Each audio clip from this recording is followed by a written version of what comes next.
What was that? What did you say? That's why they never put him at the front of a stage, because you'll fall off. Here we go. And I'm never gonna fall off of anything. So many people fall, and I'm not a faller. You fell last week. I didn't, that wasn't me. Who was it? AI. I have admired you for so long. Chris Evans looked at me and goes, who are you? I go, Frank Caliendo. He goes, oh my God, do Madden.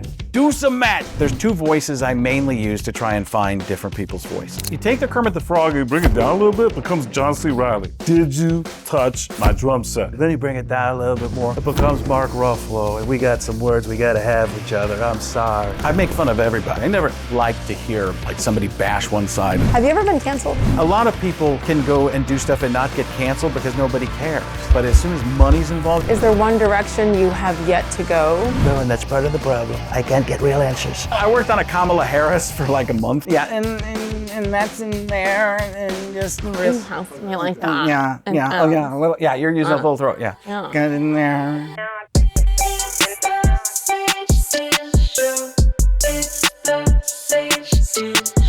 All right, I have a special message for my viewers, and it's about an athletic brand that is the only brand that's taking a clear stand for the protection of women's sports and fair competition. It's XXXY. Yeah, no hedging, no apologizing, just a full-throated defense of biological reality and female athletes.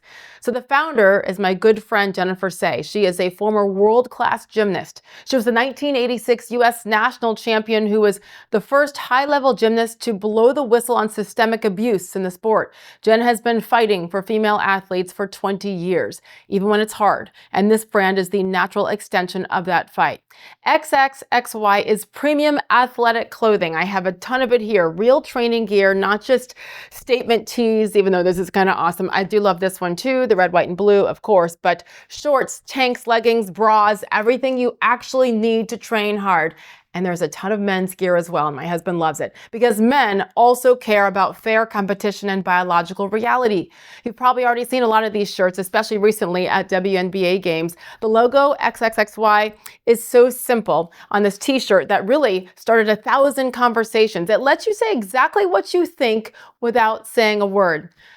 Honestly, this is so simple. Female athletes deserve their own sports and their own spaces. They should not have to stand alone. So please show your support. Please don't keep buying from brands that refuse to stand up for women.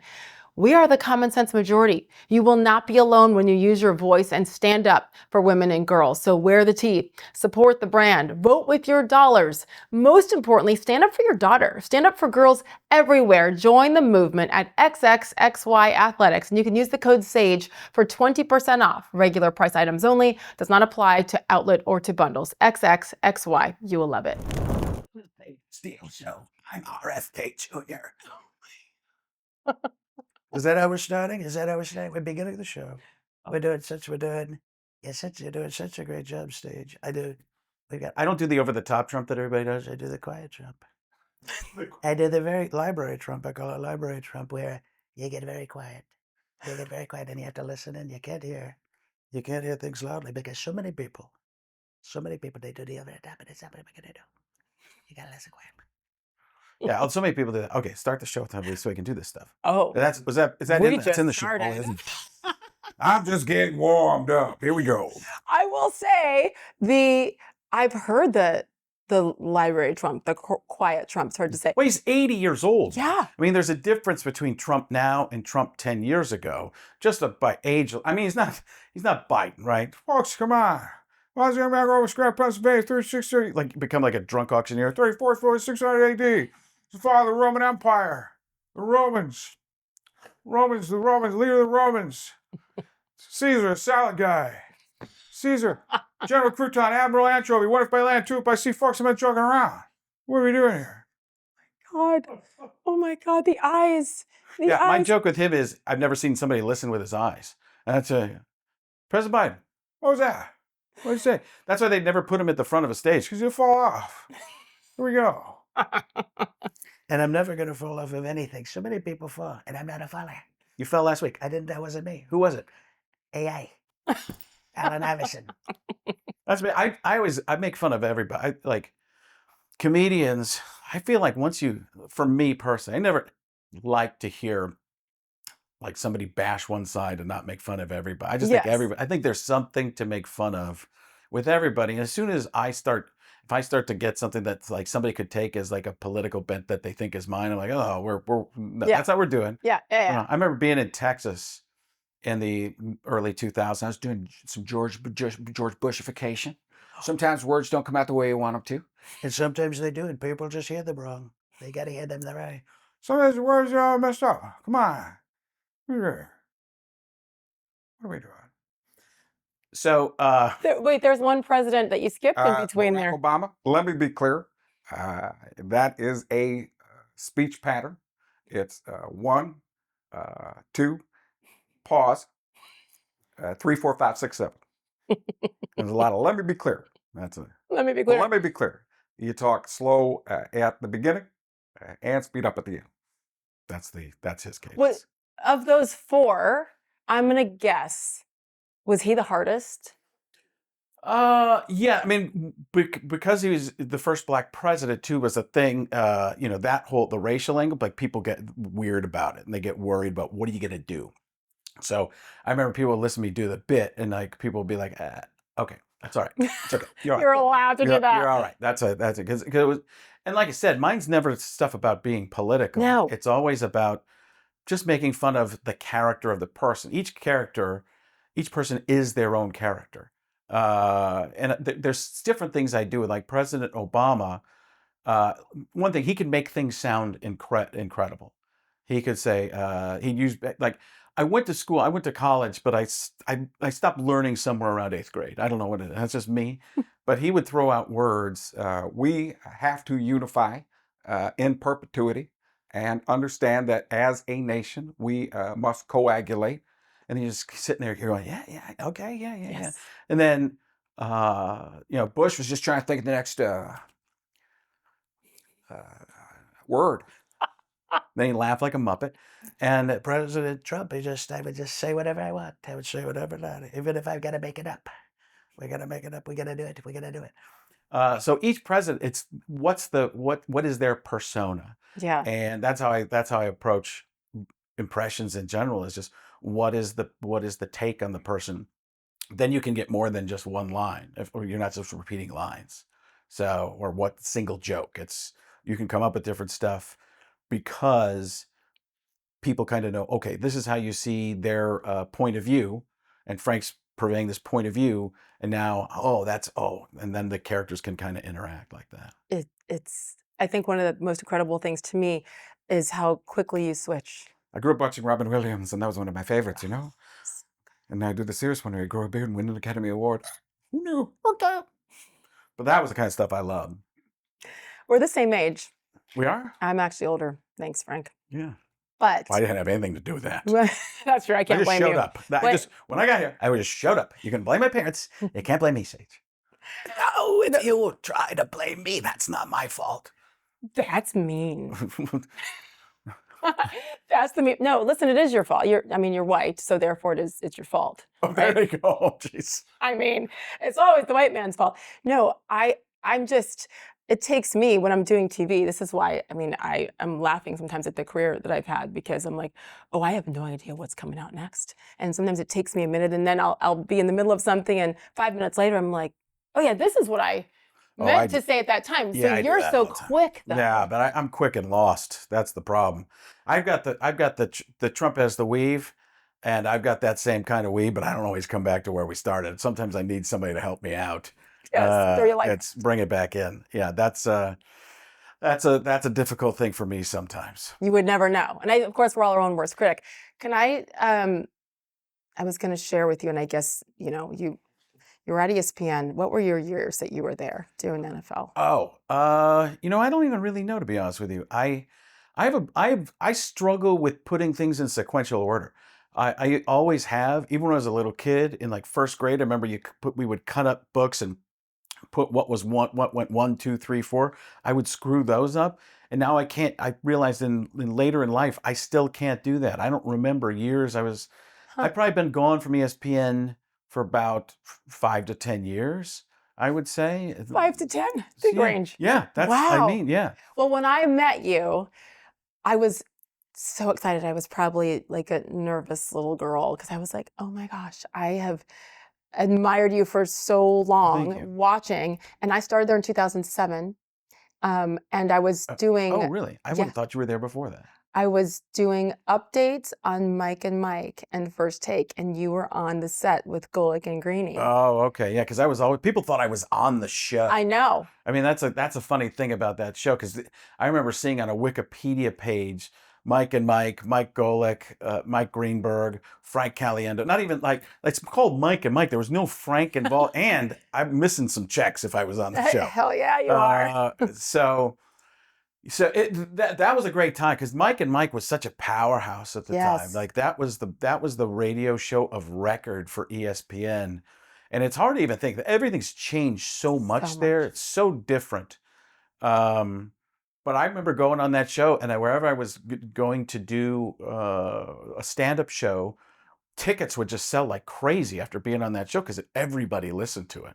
It's nuts. And Fox, on the other hand, didn't have radio, I guess. You didn't do any radio. Yeah, there. no, and it's not tied in. Fox Sports Radio is not exactly tied Like in with he's- Fox. It's the brand, but it's not exact. It's not as tight. Like everything at ESPN, for people who don't know, is for the most part tied together. Yeah. It's I'd say the word incestuous, but it's going to have more of a negative connotation that I mean for it to have right there. But it's everything's interacting with everything else. As opposed to Fox Sports, which is different, segmented more. They're compartmentalized and very different. Just because you're on Fox Sports Radio doesn't mean you'd be involved in Fox Sports studio shows. Right. Whereas ESPN, that might be the case, but you're walking past each other in the hall. You might be a guest on one. They're Yeah, switching, yeah, and we're all sharing talent, sharing guests for sure. Because when you came to ESPN, certainly you were, under contract for a while, I guess, but you're doing that car wash, and you're going from Mike and Mike in the morning, and you're hitting every single show in between. I And used to do it when I was on Fox, and then when Fox let me go, they were done with what I was doing. I was kind of every couple years I'd be like, I don't know if I could do this anymore, and then we'd come to an agreement, and I do it a little bit more. The last time they're like, we don't know if we want to do this anymore. It was them saying it to me. I was like, okay. I mean, and it didn't crush me, because I was like, I'm always at the point where I don't know if I really want to do it. So, but then I didn't come back, and then I went over to ESPN, and I was doing some stuff. I think it was with Mike and Mike, and they called me up in the offices afterward and said, "You're not doing Fox anymore?" I'm like, "No." They're like, "Would you do something over here?" I was like, I don't know. I don't know if I really want to even do this sports thing anymore. And then I thought, well, you know what? I probably do. It makes it looks better than if I was just fired over there or something like that. So I was like, all right, I'll do it. And then I did some of the best things I'd ever done at ESPN, believe it or not. And you know what I'm saying, believe it or not. yeah, The I do. 30 for 30, the 30 for 30 Richard Sherman thing that I did, where Oh. I did Schefter, Gruden, Jaws, Ron Jaworski, So good. Berman, Oh, and most of these I didn't even have. Kiper was in it. So there were all these impressions that I hadn't done, and they got the cut of it. And I got called. I actually got called by Seth Markman, who's the boss of the studio shows. And he goes, Weasel is his nickname. yeah, the For tuna a weasel. Very good Yeah, the reason. tuna- Yes. He's something else. Oh yeah, Weasel. So he called me and goes, "What is this?" I go, What is this? I go, "I haven't seen it." And he goes, I've never seen anything like this. This is incredible. And I'm like, well, it's if it came out as even close to what I was hoping it was going to be, that's what we wanted to do. And they put it on, and it took over the Super Bowl that year, because the Super Bowl was so bad. It was Seahawks Denver, I believe. It was Seahawks, and Denver got crushed. Oh, right? Was that- wow. And Manning's first Super Bowl, though. yeah, it was the ugly. They got killed. So 50-12. yeah, Oh, wow. horrific. Okay. And Forgot. not fun to watch at all. So there was nothing for ESPN to talk about. So they just kept playing my thing over and over and over, and it just took off. I mean, those are some of the best people there. But I got for sure. called by executives. Some of those high-end executives, they called me and said, "Thank you." And that's when I turned to my producer and go, how much money are they making off of this then? Yeah. Because it exploded on the internet, and it doesn't even have like, if you look at it, it's not the first run of it that is out there. It was playing everywhere. I mean, it was going crazy. I'm like, they must have made bank on this because it was filling and it was just like the talk of everything. So it was because at Fox, they really wanted me to do more joke, and it worked. So why mess around with it? Sure. But then when I did that with all the characters and it was a parody of a 30 for 30, it was more intricate and about those points of views of each character. You know, Schefter was like, according to my sources, at this particular time, it appears Richard Sherman has just become voted President of the United States of America. Like, it was just going different things. Each step, Schefter would come back and talk about, me as Schefter, would talk about he's a professional wrestler now, he's this, until he became president. And then we had Bush and Clinton is like, talking to me as Bush and Clinton's like, this guy's fantastic, man. This Richard Sherman, he's even better than Dijon Sanders. And then as Clinton's Dijon Sanders, I love this guy. So it was that, and that was one of the first times I'd done Gruden, which Do you has become. think that? I mean, What is it, Sage? Come on. the Chucky. I'll tell you what, it's tremendous right there. What was it? The Chucky. Yeah. I mean, the kids today don't understand that the Chucky doll, that look, right? Well, here's the thing. People knew John as a coach and a crazy coach. I gotten to meet him as he was at Monday Night Football. Yeah. And I called him the Rooster because he walk around cock-a-doodle-doo, man. Like, he's just kind of like that Super Bowl winning guy.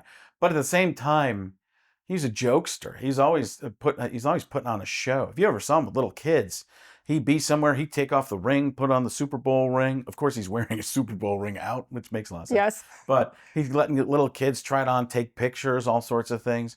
But he's, it's hard with some of these people because if you don't, especially coaches, if you're not in their inner circle, you're just an outsider. But if you get in their inner circle, then they'll mess. You'll see who the person is. And after all the stuff happened with Gruden, now that what he's doing, you see that other side of him, of just this goofy guy who just doesn't really care. He's just kind of out there doing his thing, man. Yeah.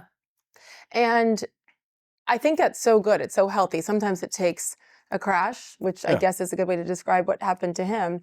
But I love it when we're able to see the real person, the real human. And he is another one of those people that doesn't care.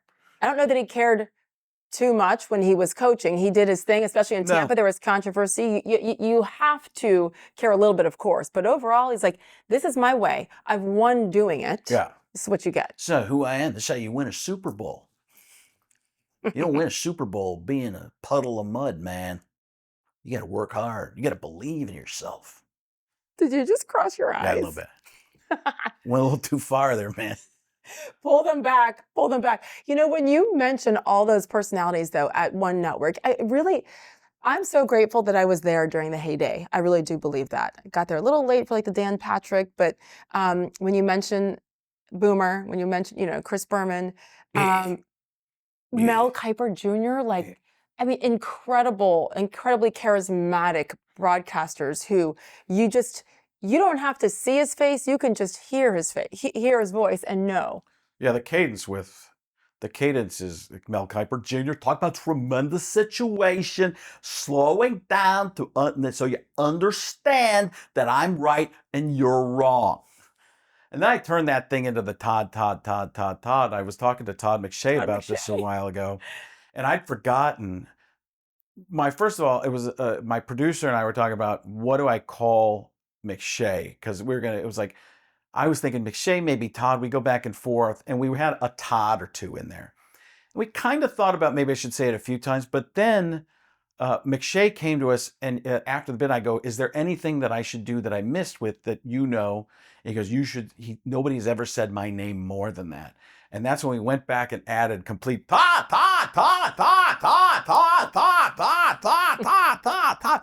And McShay can't go anywhere. People just walking around going, Todd, Todd, Todd. And he used to get mad at me. I'm like, dude, I'll bet your contract's improved after Todd, Todd, Todd, Todd. Because before that, you were the guy with Mel Kiper Jr. Now you're like Madonna. You're like Michael Jackson or Jordan. You're just a first name.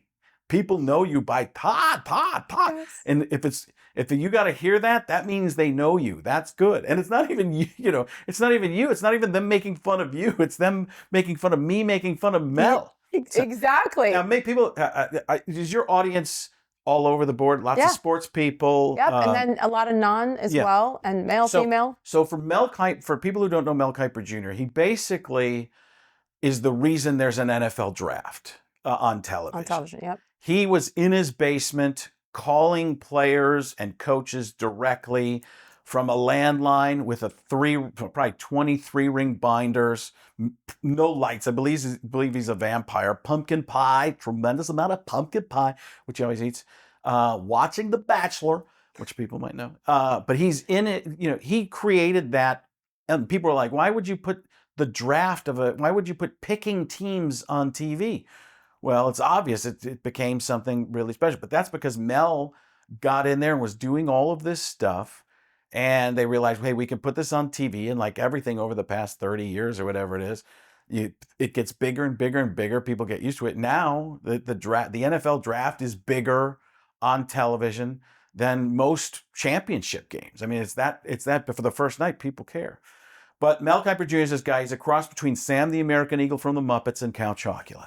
And if you merge those two characters, you get Mel Kiper Jr. Now, Todd would say something and Mel would he's already disagreeing as soon as the other guy's, you can see that go, and he's not even listening, doesn't care what he's saying. Then he'd interrupt, Todd, and say the exact opposite of whatever McShay is saying. But he's he's the type of person that people watch on TV and you get mad, like a lot of people get mad at. The crazy thing is he's come out to shows before. He's the nicest guy in the world with his beautiful wife, beautiful daughter, incredible family. And I said, who are you? He's got no glasses on. I knew it was him, but I'm like, who is this person I'm talking to? Because you're not the Mel Kiper Jr. from TV. And his wife goes, I know. Trust me. That guy is, and I go, but it's paying the bills and more. So and then some, yeah. Yeah. As we celebrate 250 years of American independence, it's a great reminder that we were meant to live free. Free to move, free to stay active, and free to enjoy life without being held back. If everyday aches, soreness, and stiffness from exercise, aging, or just daily living are slowing you down, Relief Factor may be worth a look. It's a 100% drug-free, research-based formula designed to support your body's healthy response to inflammation and help maintain healthy joints and muscles. And honestly, I have felt it too. Since starting Relief Factor, I've been able to stay active and do more of the things I enjoy without worrying as much about those everyday aches and pains. So to commemorate America's 250th year, Relief Factor is offering a special patriotic price, just $17.76 for their 3-week quick start. Your $17.76 3-week quick start is ready for you. Visit relieffactor.com or call 800-4RELIEF. One of the things I love about listening to him, and he is a wonderful soul. I got to know him before I got to ESPN because I covered the Ravens for 5 years, and he's a Baltimore guy. Mm-hmm. I love that Baltimore accent. Yeah. It is. Baltimore. Yeah, it's so unique. How do you describe it in terms of like being able to? I kind of fudge it with him, so I know that it rolls and it's kind of muffled overall. What I do, he's got do like those types of words.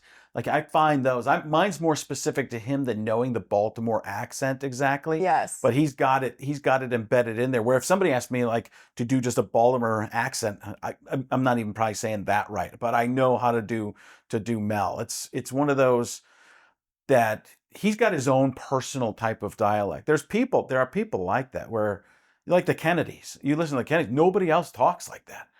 You're only the Kennedy family. I mean, even people in the region, you're like.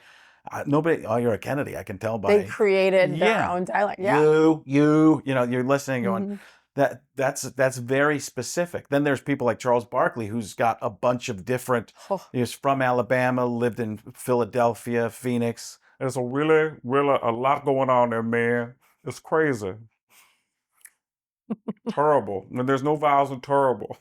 Come on, man. Don't be a knucklehead. He's another one that people don't know. He's so nice. When I met him, he's like, Frank, you gotta keep doing it. I'm like, why is that? Because every time you do it, I end up making more money.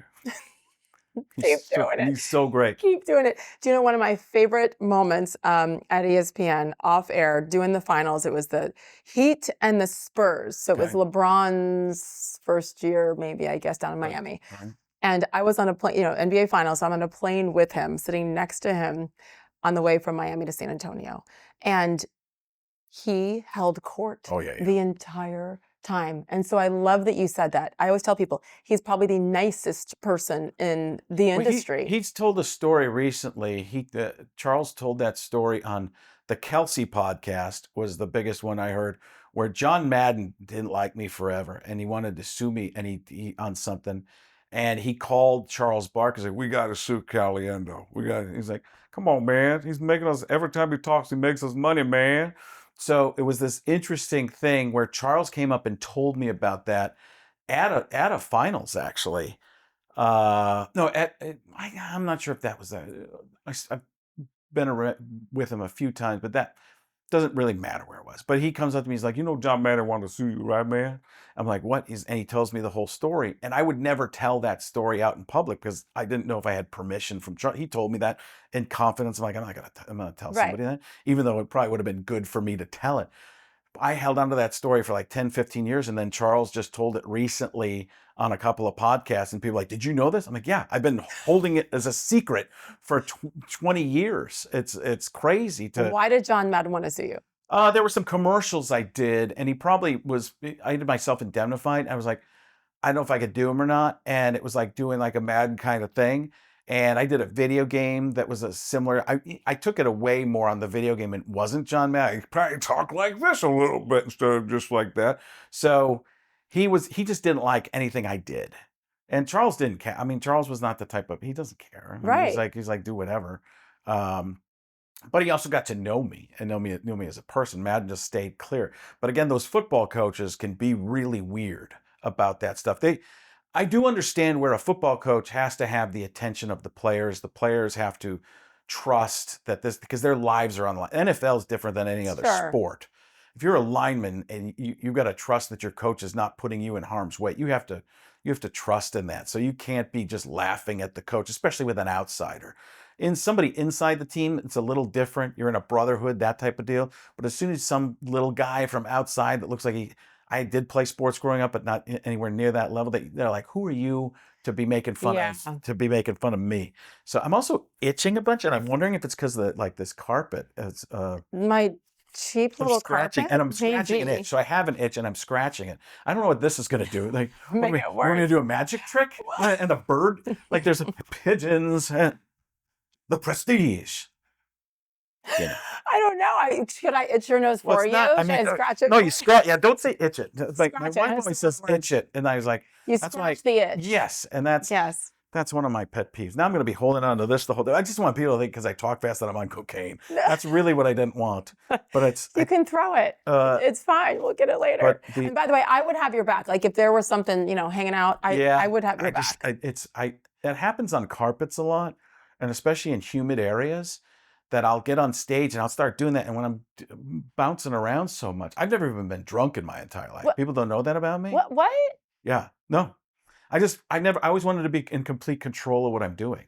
So I've had sips of stuff but I've never been drunk or intoxicated of any way, shape, or form. Whoa. Yeah, I'm thinking about, with the family that I have, I'm thinking about really becoming a drunk.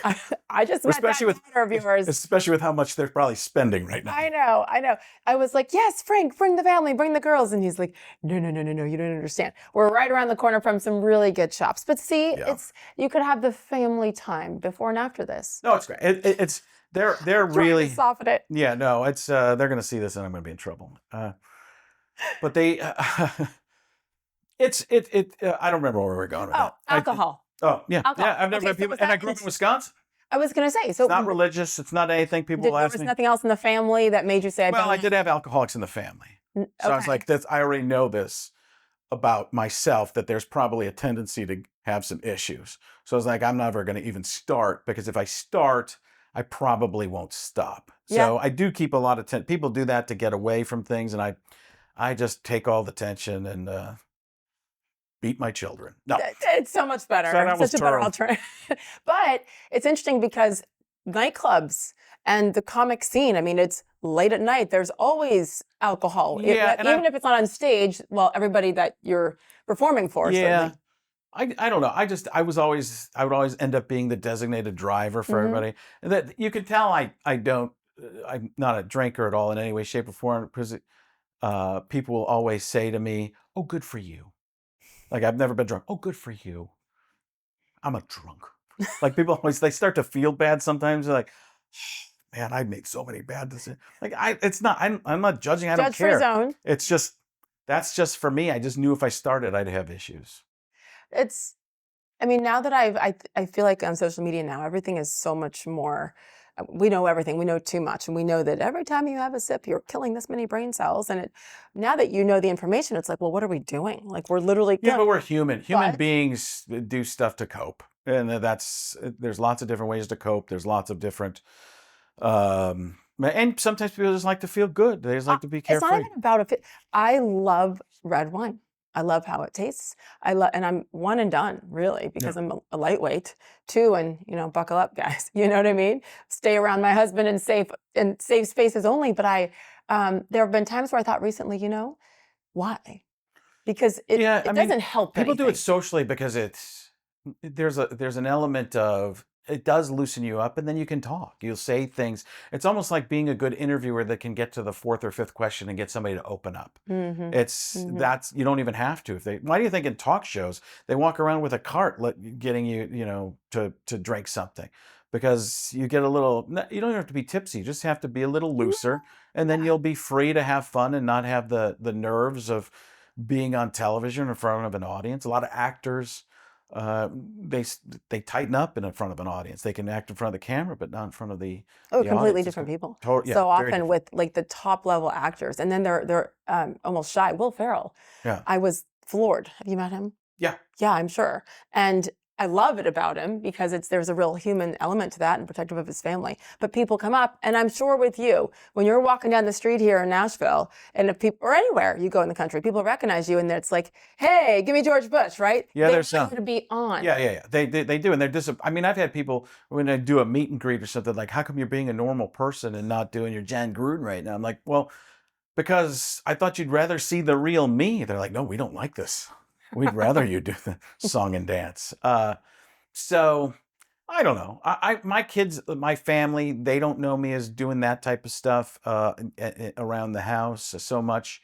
My neighbors, friends, and I don't have that many friends. My wife has tons of friends to let her down and disappoint her. I have Exactly what I it have like 2 or 3 friends that usually we're all on the same wavelength, and I can trust to get things. If I needed something, they'd be there for me. But my wife has like thousands of people, basically one step above Facebook friends, that she's like, "I can't believe they did." I'm like, well, of course they did that, because they don't care. Yeah. They're not paying attention. Well- Weird things have happened to me. Like, people know you do when people know you do pretty well, it's a weird thing. It's great to be in a position where you can help people. But Sure. I've had people go, "Hey, can you help me pay my mortgage?" Like, What? And I go, what do you mean? I go, "Well, I'm kind of down." I go, "Okay, and I've actually looked at it. Like, that's the kind of person I am. I've looked at it. I had my brother do a deep dive on somebody who asked me to pay their mortgage. To help them pay it, like really pay it for a little bit. And he looked at their credit cards and was like, "This person's ridiculous." And then I call the person. I go, "Well, you're in massive debt in a lot of places." "Yeah, well, that's why I need the help on the mortgage." I go, "Well, you didn't tell me the credit card thing. I don't trust you. Please don't ever talk to me again."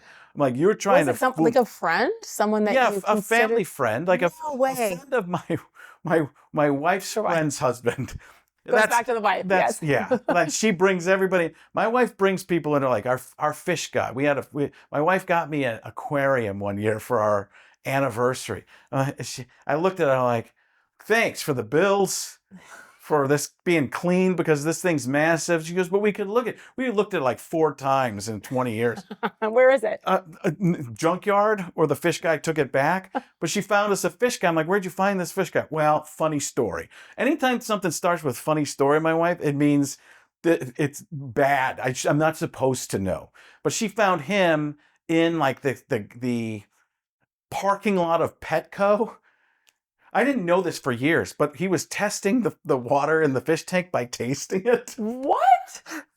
He had his pants rolled up, was in the fish tank. It was pretty big, but not that big. In the fish tank, tasting the water. I go, what is going on with this guy? And why? Where did you find him again? Well, funny story. He was in the fish tank. He was in the parking lot of Petco. Okay, so I thought you hired him from Petco. No, he was in the parking lot. I go, that wasn't a red flag that he's... Okay. And he ends up in your home. And he had stuff delivered to our house, a package one time. I'm Okay. like, okay, this is over. Well, I met your wife and I understand it. And she is fabulous. And I'm her new best friend. Did you know that? No, I know. So I'm getting ready to be disappointed by you as well. Yes, I'm on the way. Literally only like half the mortgage. That would be helpful here. Yeah. Well, I'm kidding. I think you're doing all right. Honestly, I think that is something that probably people take for granted on the outside, where, oh yeah, he's doing well. People do crazy things and they lose their mind with those kind of requests. Like, can you ever imagine asking anybody for anything, really? Yeah, unless you because weren't I'm really I'm kind of a whore. I will ask for a lot of stuff. Maybe passive aggressively. Yeah, I don't know. I don't mind. I used to work at this indoor baseball softball place. It was owned by Mike Hegan. I don't know if you remember Mike Hegan. He did analysis for the Cleveland Indians at the time on the radio. But he was a brewer. His dad played for the A's, I believe. Jim Hegan back. We're going back 60s or something like that. But I worked for him, and there were some minor league baseball players that were around. And they worked at the same place, and we'd be handing out tokens and stuff like that. I'm doing it as Robin Williams. Oh, you want 6 for $5? Here we go. Doing this kind of thing. But my friend was a minor league baseball player, and he'd give lessons and teach and stuff like that. And he would just get free stuff all the time. And I was just like, why do they give you free stuff? He goes, Frank, the more people know you, the more famous you are, the more free stuff people give you. And it's really true. You've heard Jay Leno tell those stories. And I was like, they give me all kinds of stuff. They come in, they want to give me a free dinner. I said, where were you when I was living in my car? I don't need a free dinner. I'll pay you. Here's a huge tip, So there's that element where people give you free stuff. And I'll abuse that at times. I won't take the free stuff as much as, because usually it's a t-shirt that I'm never going to wear, and I got to give to Goodwill or something. Totally. So somebody's got a Tonight Show T-shirt at Goodwill, but it's official. But it's amazing how the more famous you are, people will just give you better and better stuff. You use some things to your advantage. I'm doing this thing. I'm going. I got in to be able to get a place, reservations, a place that doesn't have that Buttermilk Ranch, which I can't. I went there last year. We waited in line for an hour. Oh yeah. I mean, and it's fantastic. A lot of people are saying it's the best. So, and why is everything around here? Almost 90% of the restaurants and breakfast, everything's they're labeled butter or biscuit this. Everything is just your arteries harden. Correct. As you walk down. You're in the South, not in the Southwest anymore. We're in the South. You know what? That's true. There's a truth to that. I forget that this is the South. I mean, it is. It's the north of the South, but it's still the South. And because Nashville's metropolitan and it's like the cool destination now, I love that part of it. The butter and the grease and the actually smiling, friendly people, which is a weird. Great mix. I mean, it is that. It has that Southern hospitality. It has a thing, it's almost close to feeling Midwestern. It is. A real little bit of that. And then, and this is the same analogy I have for where I live, but different groups of people. And then the people from high taxing states who didn't want to do that anymore, so they come to Tennessee. I live in Arizona, and I left LA 20 years ago because first of all, when I first got to LA, I'm like, I don't even understand what's going on. There's laws to describe other laws. I'm like, I felt like everything was on top. He's like, oh my goodness, coming from Waukesha, Wisconsin. I was like, this is crazy. But I moved to Tempe, Arizona, which is basically Phoenix, which is people from the Midwest who didn't want to be cold anymore. Probably have that a little bit there too. And people from Southwestern culture. And then people from California who didn't want to pay the taxes anymore. Exactly. The problem is that then, and this is not political, this is literally just Oh, it's going to be, factual. then when she says that, it's going to be political. Yes, But we don't funny story. we don't do politics. They say I'm a political. I say, guy. I said it's not going to be political. Why do you think it's political? It's not political. You see when he does those characters now? Like Trump does characters. Like, it's not going to be political. Wait, what do you mean he does characters? He does little characters. He goes, Political. he goes into a little character. A little political. You think it's intentional now? I'm not sure. He's 80. I'm really whatever. not sure. I don't know. I don't know if it is or not, but it's. I mean, he knows that people pick up on that and mock it and try to recreate it because there's no one else like it. Well, I did a sketch with him. I did a sketch with him at Trump Tower for Fox. Oh, on Fox really? Sports. Yep, one of my last sketches there was at Trump Tower. It was, and he got it totally. Like you know him more now. I haven't known him since presidency. This is before presidencies, but it was actually a great. I understood so much because I got there and we're in the middle of the sketch. First of all, I meet him beforehand. He's By the way, totally what's different. A sketch. Describe a sketch. A skit, a comedy bit. Did you say sketch? Sketch comedy. Sketch is a skit. Yeah. It's basically a skit. Okay, I didn't know that. Sketch comedy. Well, sketch comedy is Saturday Night Live, MADtv, Yeah. Key and Peele, Chappelle Show. Those are sketches. Got it. People would call them a skit if they're not in the comedy business. Sorry, Or I just exposed myself. but people don't know, so that's helpful. So we were doing Trump making a pick. It was probably the Giants playing or something like that. I don't even remember. But we're at Trump Tower. I'm dressed as Trump, and I he should have. I shall call him Mini Me. That's what it was kind of like. So we're doing the bit. Bit is the part of the sketch. And my first jokes are, I've decided to run for president. Now I've decided to not run for president. Now I've decided to not run for president. Now I've decided to not run for president. I've decided to not run for. So we do a bunch of those things.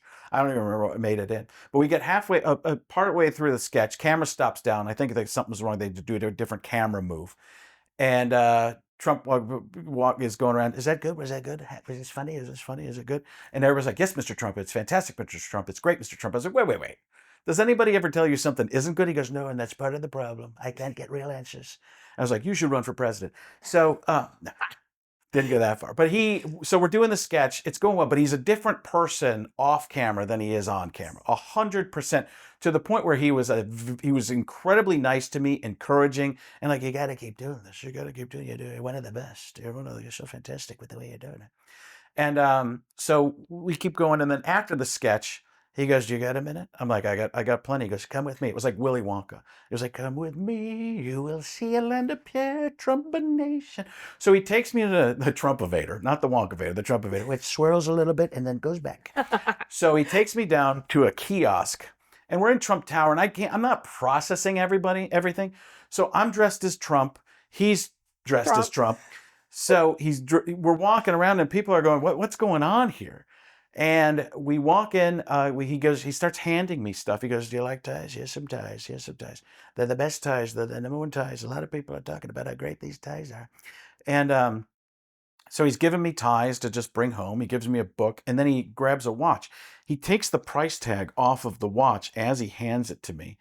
And I'm going, that's weird. And I go, you took the price tag off. He goes, you saw that? like I wasn't supposed to see it. Yes. And he goes, are you married? I go, yeah. And his next question was very telling. He goes, do you like your wife? Like, that was a question he literally asked me. And I don't know if he was joking or not. You know he's dead serious. I think he was, because behind door number 3. So there's options. He gives me a pair of cufflinks. He's like, these cufflinks, these are the best cufflinks. These are great. And the watch, it's diamonds all over it and gold. And I'm like, I don't know.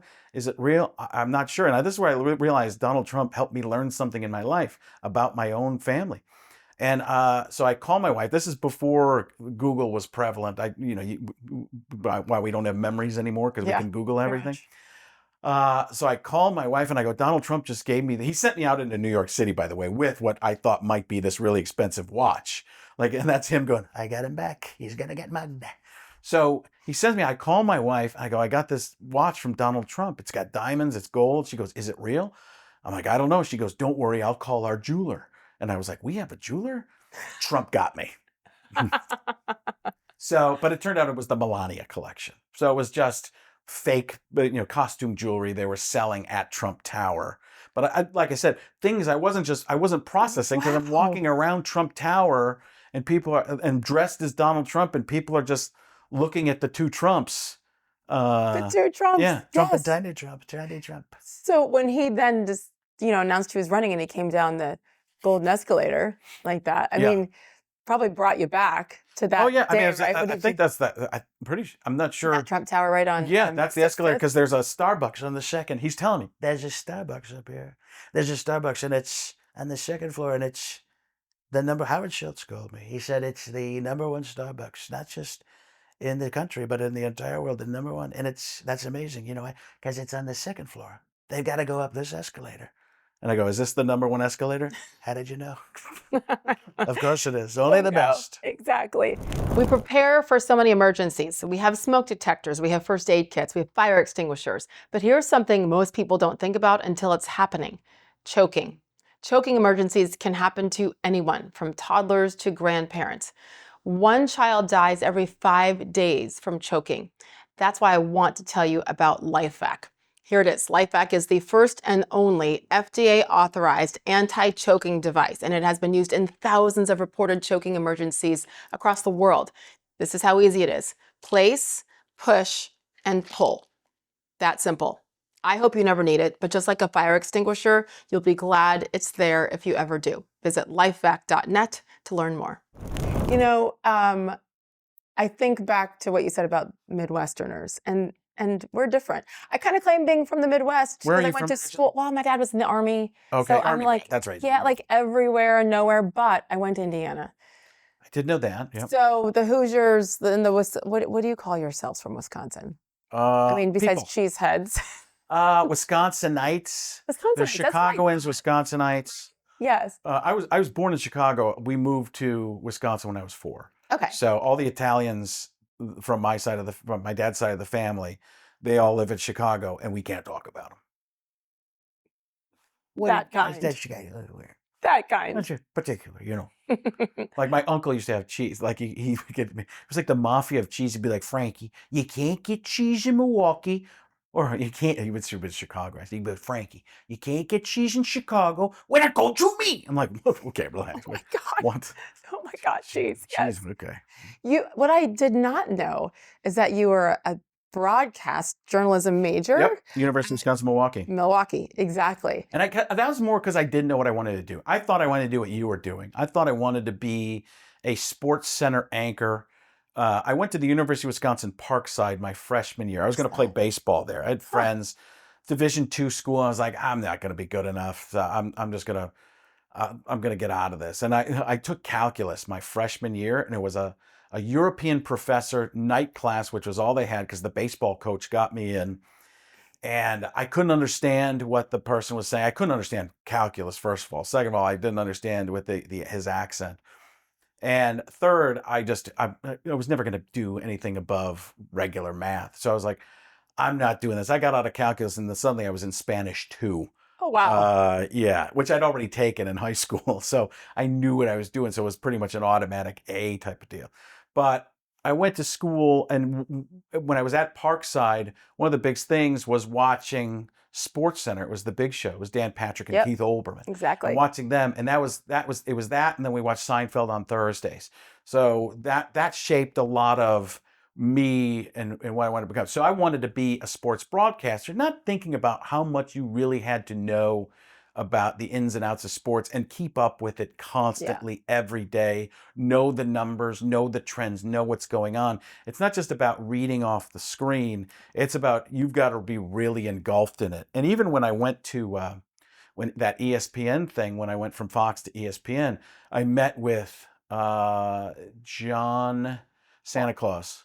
John Walsh. John Walsh. Yes. And I met with John Walsh. He's like, you could do it. You know, you could be an anchor here. And I'm like, I don't think I could. I don't have the You could have. recall. You were just already super successful. I knew some stuff, but I didn't know enough, and I didn't feel like I could do it well. Like I'd have to study numbers and really catch myself up.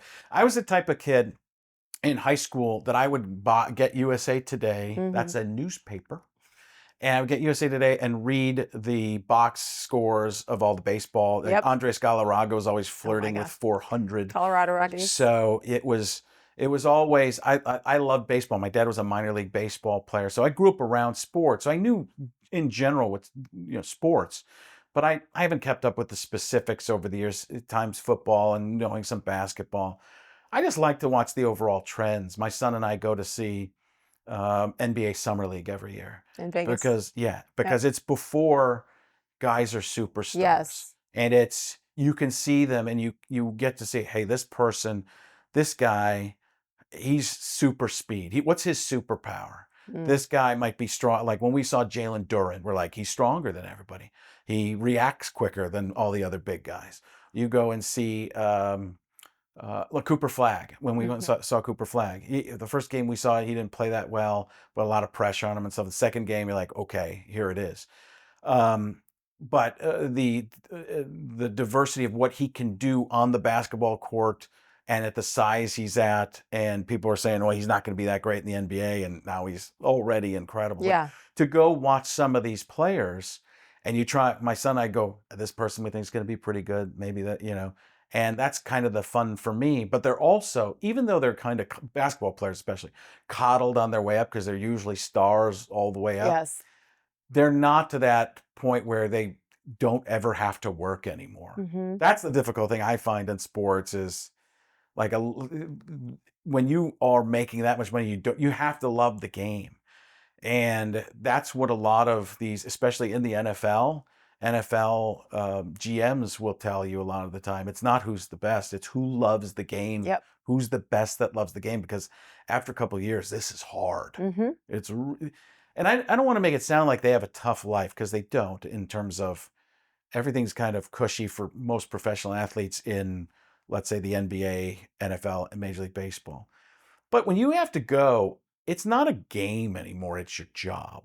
And when that's your job, and the only reason I know this is because comedy is my job, you have to go out there when you don't feel, well, maybe not in the NBA, but That's different. But you have to go out there and do your job when you don't feel like you're at your best. You do. And that can mentally get you.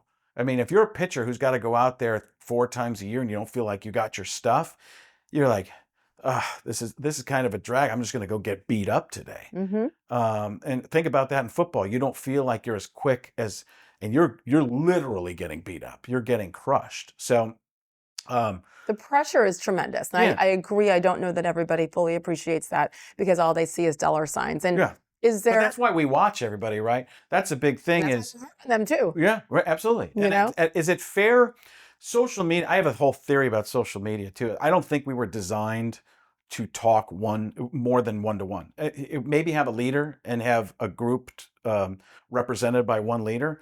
But we were designed as human beings, no matter what you believe, if you're religious, not religious, we were designed to do this. Yes. But as soon as you involve this, and anybody can do it, now it's a different thing where everybody is out there bombarding with whether it's misinformation or disinformation. And sometimes the things, as we know, that are labeled mis and disinformation are actually closer to the real information that what you're saying is the disinformation. Exactly. So it's one of those weird things where the greatest invention and the greatest invention in the history of the world, I think, is the internet. The worst invention in the history of the world is the internet, I agree. because it does so many positives. And I think the positives still outweigh the negatives. But if you see the damage that can be done by people constantly, it's really It's scary, but at the same time, the positives, we're all connected in a way we could never been connected before. You can get so much information, you just don't know and with AI, it's crazy. How has all of that changed your industry and your job? Um, I really don't know. I mean, in terms of doing publicity, let's go that. There's different elements to it. In terms of doing publicity, when I came up doing comedy, you would go into a town, you would do their local radio station. There were probably 2 radio stations. There's probably a male radio station, what I call radio for ladies. I would dominate the male radio stations because they talk sports all the time. It was catered to specific demographics. Sure. And it doesn't mean that women wouldn't listen to the guy-oriented radio. It's just going to be at least 60-40 geared toward quote-unquote guy stuff. You'd probably listen to a lot of the guy stuff. Exactly. I mean, quote-unquote guy stuff. I saying, wanted to, and I had to. Yeah. Job-wise, right? But you like that. You're interested. Yeah. I mean, you're interested in that's. But the percentages there just don't come out that way. Mm-hmm. So I would go in, do the radio station. It would just play once, maybe a replay on the weekend. And then you might do a terrible local TV hit. You're on there and they don't know who you are. They don't know what you're doing. It's like Liam Neeson. I don't know who you are. I don't know what you want, but I'm hoping you don't get us kicked off the air right now. So you do those things and that would sell tickets, and the percentages of people in the local area were listening to that and would determine who was going to come to your show if you did a good job. Now, those audiences are much smaller because there's podcasts that hit nationally. People have interest. They time shift, which is something I learned in broadcast school. One of the TAs actually was big on time shifting, which is I'm not going to listen or watch when I'm supposed to, when it's programmed for me. I'm going to do it when I have free time. Yes. Which has changed the industry completely. But everything is also national now. So those local things could go out on the internet, and they probably will do social media and everything. But their percentages of people listening in the area are nowhere near as much. So you need to do podcasts. You need to get out there, hit audiences. There are people that care, the audiences, they are attracted to different podcasts based on, usually I think, emotions. There's a lot of emotion in comedy, and that's one of the things I lack in my act, actually, is there's not a huge emotional tie. When you think about a comedian you really like or don't like, or somebody who's being canceled or somebody who's being protested, whatever, there's an emotional tie there all of a sudden, and people take sides. So there's I'm kind of That's true. I do a lot of corporate work, so I stay in the middle on purpose. Anyways, the podcasts have become a huge thing, and if you hit the big national podcasts, that can sell tickets for you everywhere. The TV doing the Tonight Show or something like that might not be actually doing the Tonight Show. It might be going out on social media the next day that makes it really big. That's crazy. So it doesn't matter what you even do on an initial hit. Sometimes it can be all the follow-up and people passing it around. Also, in terms of comedy, I used to do comedy that I would think would hit a broad audience because the audiences there has different backgrounds, all types of different things. Well, when you put stuff on social media, you can be very specific because people who have the same point of view or like what you have to say will share it with other people that like what you have to say, and you'll hit that algorithm, which can be a positive and a negative. But that'll be shared to the point where you can be very specific with something. Let's say the John Gruden impression. I can do John Gruden now. All the John Gruden fans will pass that around to each other, and now it can become bigger than itself. And then there'll be people who just come out to see that. So it used to be, how can I hit enough people and be broad enough to hit them? But now I can do very specific things. If I were a comedian who was a former teacher, I can do all teacher comedy, and all the teachers will come out in the area. I can do whatever. I can have a niche.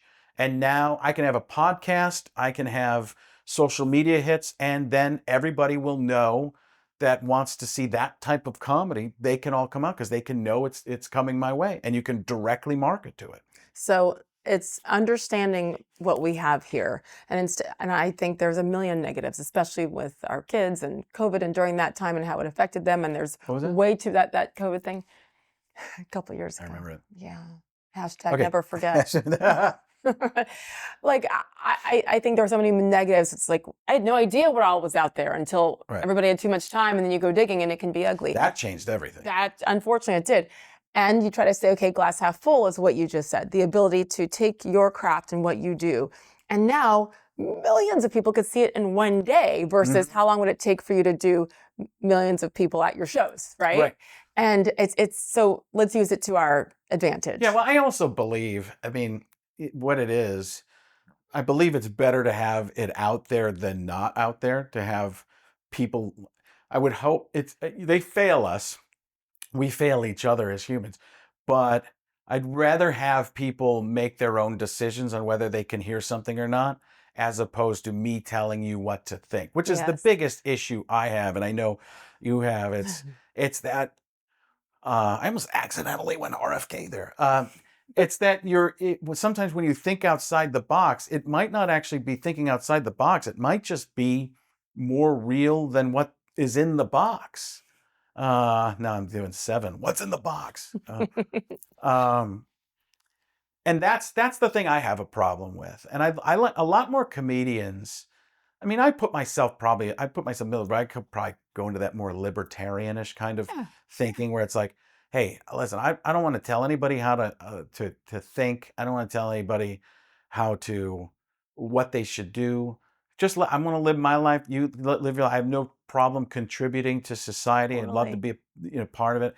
Don't listen to me for how to live your life, because I live a pretty lucky life. I think I also worked hard to get there. Wasn't given to you. Right. But I'm not going to try and make decisions for you. You grew up a totally different way than I did. I'm not going to tell you how to think.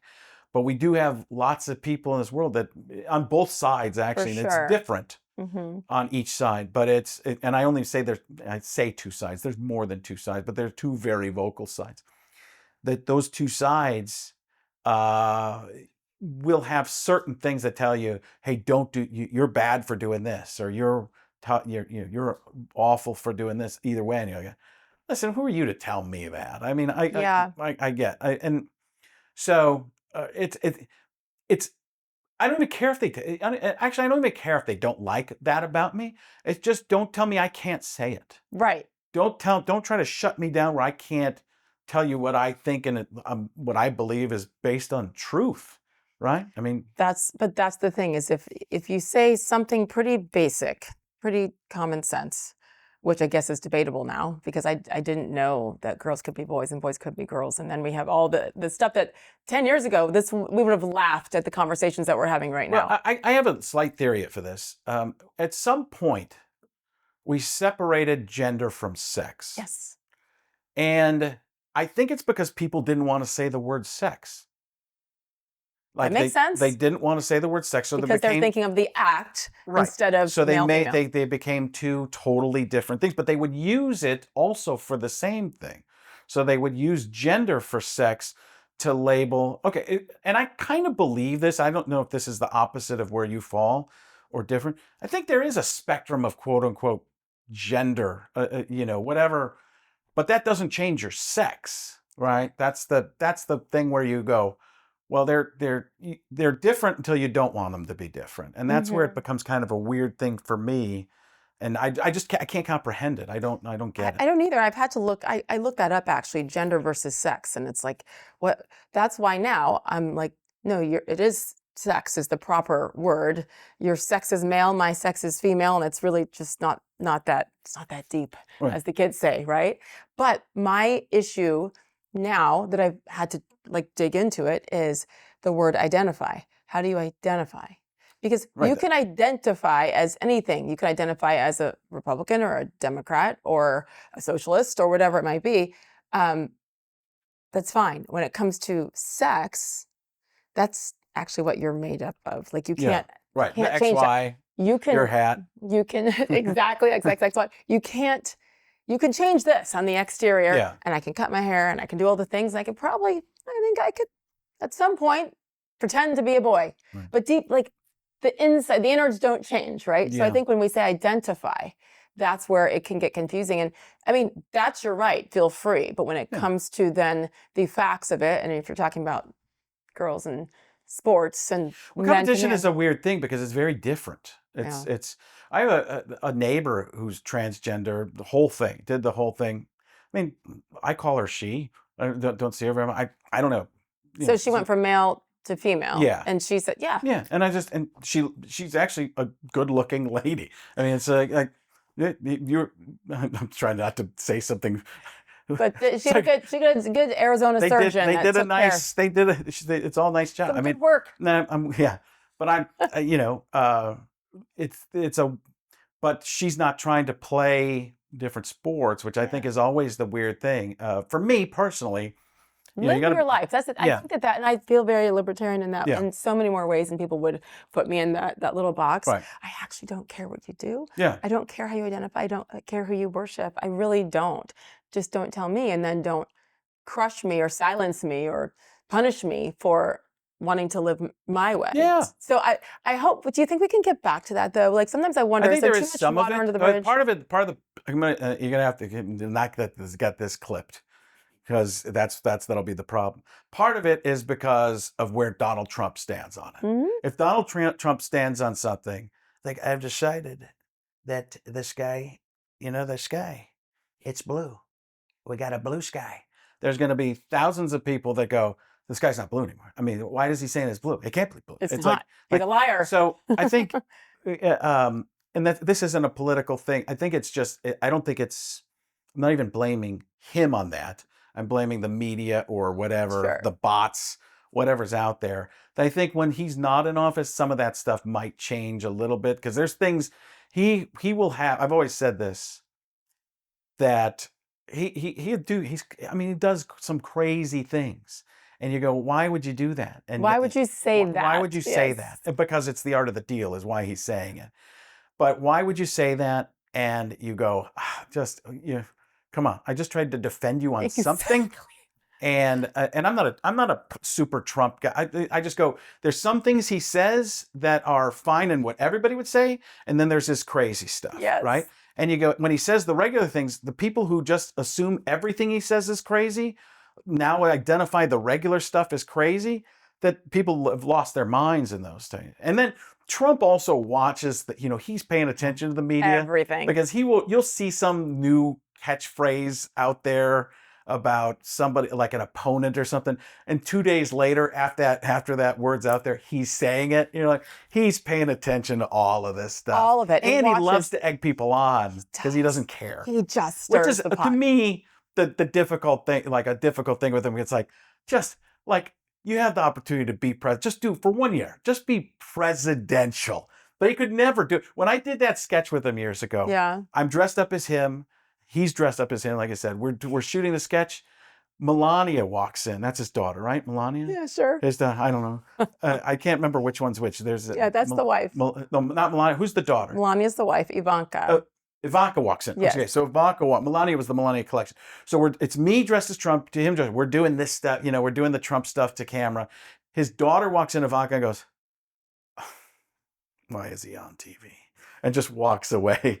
And he didn't care. He's like, we're doing something very important for picking games for Fox. Can you imagine the family? And I've met several of them, and they're lovely, Mhm. honestly, and kind as can be. Laura Trump in particular, his daughter-in-law.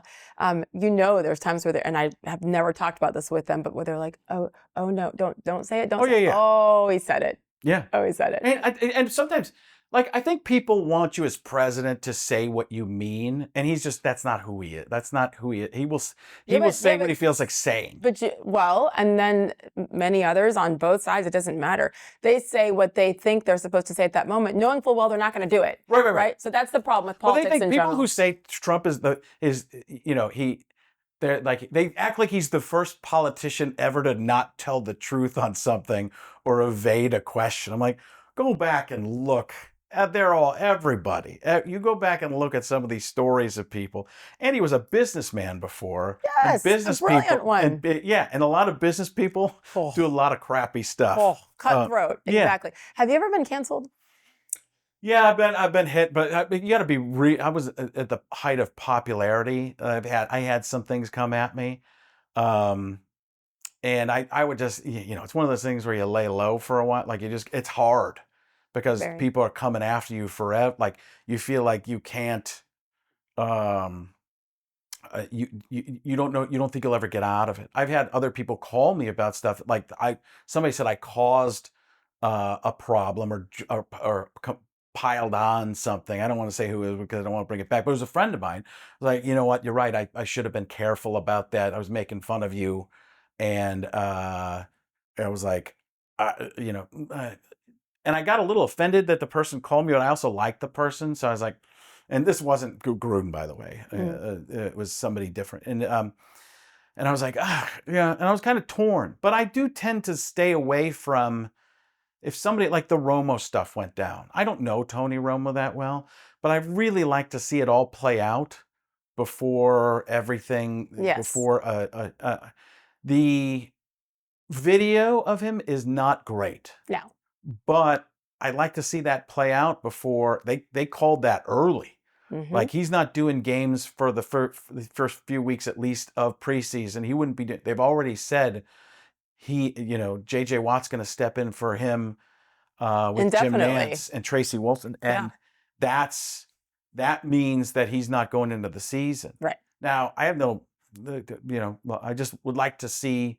I don't know. I question the fairness of that. That's all. But that's the internet, and that's why you got to be careful and you got to be smart. It's optics, and then the video. That's why you got to get a self-drive Tesla. And when you have that kind of money, guys, or hire a driver. What a concept. Well, yeah, but people also do in that kind of money. A lot of people think they're invincible. That's the Tiger Woods thing as well. When you are able to. My theory. I got a lot of theories. Okay. My theory on Tiger is his persona, a lot of similar to Romo. Tiger's persona in public was squeaky clean, great guy. People behind the scenes know that's not the case. That's not who he was or has ever been. So people were looking like they hid that. The media hid that because a lot of them knew. And then they look for the one thing, and as soon as it happened, they're like, we're taking him down. But if your persona is Charles Barkley, I say what I think. Those big old women in San Antonio. That was my favorite thing that he ever did. And he doubled and tripled down. Yeah, I mean, he just does, but he doesn't do it. He doesn't do it to get clicks. No, he literally. And people can't understand that. People don't understand that. People who aren't just brainwashed. They don't understand. You can have a different opinion. They think you're just a grifter. No, he's got that guy's the least grifter. I mean, he's just being. I'll talk about it in my act. His authenticity is what makes people love him. Yes. It's also what makes people mad about him. Yes. But he's saying. Well, they pick and choose, though. Yeah. Like, it's really fun to hear, but when he's being authentic over here, then I'm offended, and he's a racist, and he's a sexist, and he's all the things. I feel like comedians are the one group of people who you're supposed to just not be offended by, right?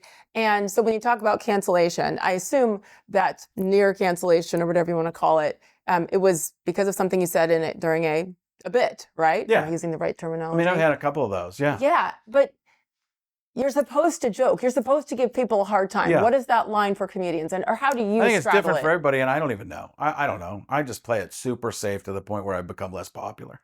It's like I said, I do a lot of corporate work, and I try to judge it based on. I'm just clean all the time. For me, I'm trying to think. I don't even try to get close to the line most of the time. Yeah. But if I'm doing there's a thing, if you're joking, people don't understand you're joking. Like that, there's certain segments of what we're talking about here where I didn't put in a bunch of jokes because I'm like, well, this is how I actually feel. Yes. So it's like a moment. If I did jokes about that starts to merge where people think, are you joking or aren't you? And I love that stuff. I love to watch a Bill Burr and go, gosh, he's weaving on side to side and he's getting the Dave Chappelle. People come after me like, you got it completely wrong. He's saying almost the opposite of what you think he's saying. Yes. It's you watching that type of stuff. So yours are family friendly. I mean, yeah, anybody. I would love to be able to do that, but it's first of all, my audience at this point doesn't want that. They don't want clean. They want clean. They don't want edgy to the point where they say they get a little like that. So I tend to I think it's selling out a little bit. I mean, but I still like what I'm doing overall in that. Why is it selling out? Because you're not Because I'm fully playing it saying. safe, playing it safe. Because people want you to be. I used to be edgier at times and stuff like that. Not dirty, just edgier. Well, what changed? Kids. I got a family that if I stop working, they stop eating. I mean, it's that type of thing. It's just business. I mean, that's anybody who works for somebody. Even though I work for myself in general, I still have to work for companies, and so I'm not gonna. I don't. I mean, you shook something up, and look, it changed. Now, probably for the better in the end, but there's a middle part there where you're going. You look at the big one of the, if it's not Nate Bargatze, it's Shane Gillis. It's one of those two guys is the #1 selling male comedian, at least. Bargatze, very safe, super likable, incredible writer and all that type of stuff. Then you look at Shane Gillis, same type of thing, a little, he's edgy, but what got him to that point was being canceled. Yes. And had to be shut down for a while. And then reemerge. The Phoenix reemerges, right? And bigger and stronger than ever. So that's why I think I always say this. I think there's so many benefits to being canceled. There are. I really do. Because actually, that uncancelable, I mean, I feel that now. And obviously in such a lower level compared to a Gillis or something. Okay, but that's your point. That's Sage Steele's point of view now. It doesn't mean it's right or wrong or that it could work or that you should do the same thing. What I do say now is, if people ask, I mean, I just share like, okay, there's a reason that's happening. Do I regret what I said or whatever the situation is? In the moment, to your point, you're like, oh my gosh, what have I done? I'm scared. I'm a pleaser, so like I pissed everybody off and everybody hates me now. But I'm a really nice person. This is what I meant, and actually, but I'm right. But okay, I'll say I'm sorry because, like you drive yourself crazy because of the fear of what comes with it. And mine was a few years back. Am I going to be able to feed my family? Like those are real things. And the authenticity part and being so true to yourself. And when you no longer, I think this is the key, when you no longer care if you're liked. Super hard. Yeah. We need to be liked to an extent in order to keep getting the call. Right? Well, the average person, I bet, will come up to you and go, I love. And they'll say it loudly, like, I just love you. I love my wife. She's watched the podcast a bunch of times and stuff. She's like, I love her. I love her. I love that she just says what she thinks. She's, she's couching it in a way not to be mean or angry, but just honest. Which is what I think, honest and authentic.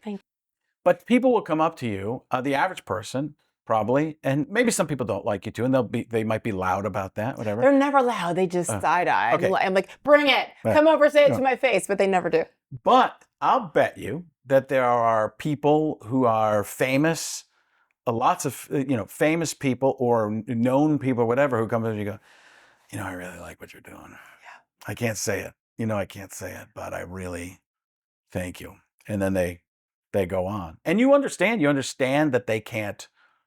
Not that they can't, they don't want to. And there's reasons people don't want to, but I see that all the time because I'm not gonna, when I'm around people, I'd rather listen and hear what people have to say than just say that person's bad. And I'm not saying that I think you're bad. I don't. But you see that a lot. And I've been around people where that people are looked at as like crazy or bad or something, and people will come up to them and go, I like what you're doing. Yeah. It's a whisper. It's a shh. Yeah. And I fully understand. And I do get frustrated by it when I feel like it's not necessarily what you're saying or what your opinion is, it's how you say it. And if you can do it you can be kind, you can be strong and not condemning someone else. Sometimes I have done that for sure. But it's never with ill intent. I don't want anyone to get fired. I don't celebrate anybody's firing. I don't want anybody to feel badly. But like when we're afraid to live in the truth, there's a ripple effect to that too, especially with some of these topics like the protecting women's sports, et cetera. And so when I see people quiet, who actually they can afford to take more risks than the average Joe on the street, that's where I'm like, no, we have to stand up for not just for ourselves, but for our kids and for others who don't have the financial stability to be able to do it. You know, it's never easy, and it is such a personal decision. But I do know that, like, I've never had any regrets for it, even though I've been freaking scared Yes. that- so much. And so I've had a lot of people in the industry ask me, like, what about, and I'm like, you need to do you. Right.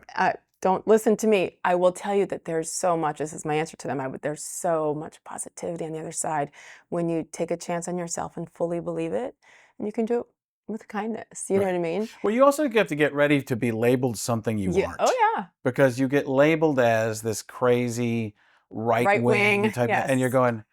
But they're also labeling people like Joe Rogan and Bill Maher that, and you're going, no.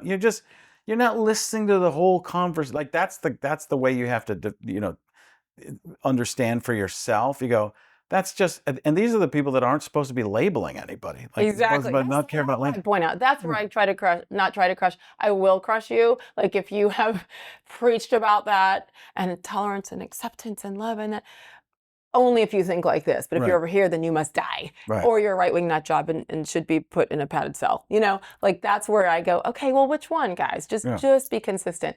Is there anything that you have, like, I guess, anything you've joked about that you really regretted later? I don't. There's so many things that we would do at like MADtv or whatever that you like. People would like look and go, that you could never do that now. And I go, "Oh, it was just being silly. I mean, it's not. I do remember an NFL on Fox joke that made people mad. I thought it was harmless. I still don't understand. I remember getting called by one of the bosses and going, we shouldn't have done that. And I'm like, that made people. It was a Chaz Bono joke. And the joke was because Chaz Bono had transitioned from Oh, that's right. female to male, I guess. Yeah, female to male. Yes. And the joke was, I did it as Jack Nicholson, so it's already cheesy, dorky. But when we do these LA bits, we're in LA, and it's like, and the joke was, I don't understand this. That's like Chaz Bono standing in a urinal, and it's like, well, that's got nothing to do with. It's how do you do this? That could be anything for somebody who was one way and doing something differently now. Yes. It was not mean. It wasn't. It was labeled completely as homophobic, and I'm like, okay, if that's what you're saying, I don't know. Do you regret that one? Well, I guess I don't regret. I just when I remember that issue. I'm trying to think if there's regrets. Did you apologize back during that near cancellation? No. I mean, there've been. There's stuff. I did events for people that were further right. The Charles Barkley. Like people don't even want to, like sometimes they're like, you do a voice of Charles Barkley, and like we did the makeup years ago. I mean, and people are like, that's Blackface. yeah, but okay, that's labeled as what that is. But if you go back and look at what actual blackface was, it's obvious how racist. And I'm not defending because I've been asked to do that, and I'm like, you're not on the right. I'm like, there was one, I did a sketch at ESPN where we had Aries Spears played a couple characters, and people were like, you're being a black guy. I'm like, they're like, Caliendo, racist, blah, blah, blah. They're all like, I'm like, maybe you're the racist because that wasn't me, and you couldn't tell that was Aries Spears. Exactly. Who I had on the show a couple years ago. Right. Yeah, he did that Tony dark. Soprano and went super. It was great. Yes. Yeah. But people want to be offended today more. I mean, would you? Is that and when I did JB, James Brown, oh gosh, on one of my the favorite NFL, humans. NFL on Fox. I went and asked him if it was okay. I'd never asked anybody before. I asked him if it was okay. And this is before I never would even ask now, because he put the other person in a tough position. But there were other people who asked as well. Like there was a lot.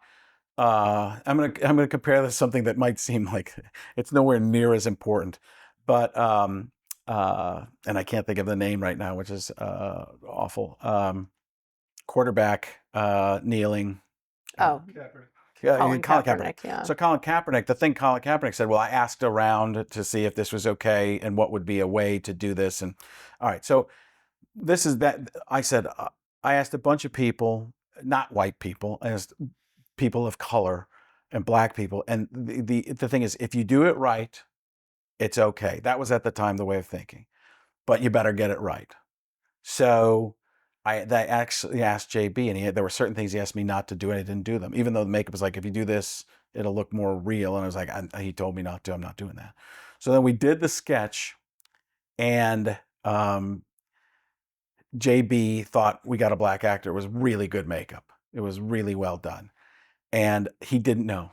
No. And Terry Bradshaw No way. is like, and JB goes, if he'd have done me, it would have been really great. And Terry goes, he did do you. He did do you. And then they go to commercial a bit later, and they come back. And he goes, tell him, JB. And he goes, tell him about Frank. He goes, I didn't know. It was great. Amazing. And he sent the video to his mom. He's like, this is great. And the nicest, the best traffic cop. And if you got to corral young Terry Bradshaw, Oh my gosh. and Howie Long in that show and keep it in order, there's nobody better at being smooth, being smart, having the whole show right there, and just being able to weave in and out. Almost nobody could do it. Kurt Menefee does a nice job. Yes, he does. As great as he is. JB is the best ever. Ernie Johnson is I similar. was just going to say Ernie EJ. Johnson, which is Yes. the same. That's the same With show. those kind of personalities. Because that's the same show. Because the people who went Yes. from NFL and Fox Went to went TNT. over to TNT. And then, for people who don't know, Charles Barkley is Terry Bradshaw. Kenny Smith is Howie Long. There was no Shaq at the time. Ernie Johnson is James JB. Brown. Yeah. It's the crazy guy. If you ever watch Howie Long, he's going to say something smart, and the camera's going to push in. Are we checking batteries to make sure I haven't talked too much? Yes. He's like, yes. Caliendo can't stop talking. No. But that even that mentality, and you could tell me, hey, that you never should have been that way. And do I have a regret of that? Somewhat, I guess. But I remember there was a TMZ did a poll, racist or funny, and racist was very small on it, and they just got rid of the poll at the time because it was not getting what they wanted for it. And I wasn't even that important, you know. It was, if I'd have been, it's really more when money, and this is a little bit of a transition here. Like when they go after a Joe Rogan or something, Right. there's money involved. It's how much The money. pharmaceutical industry involved in what Rogan was saying or something like Whatever. that. Yeah. How can we take money from a person? Yeah. Not just money Hurt. backing, but if somebody has a huge contract, Sure. it's like, now how can we shut this person down just because I don't want them to there's something to take from them. They don't whatever go- the a- means a are lot to of people- silence them. Yeah, a lot of people can go and do stuff and not get canceled because nobody cares. But as soon as money's involved, you're like, this person has a $20 million contract. Well, now all of a sudden, it's a different, like we can make a statement because they're going to lose their contract, and it's just going after somebody. Is there one direction you have yet to go that you're waiting for the right moment to do that joke, to make that impersonation of somebody? No, I don't think so. I mean, I think I'd rather get into doing stuff talking about my family and life, and most of my stuff is not about me. Yeah. It's about other people, and that's the drawback I have. Is the difficult, like a lot of comedians go out there and it's like therapeutic. For me, it's not therapy to do what I do. It's just kind of fun, and you make people laugh, and it's enjoyable to be able to say you can do that.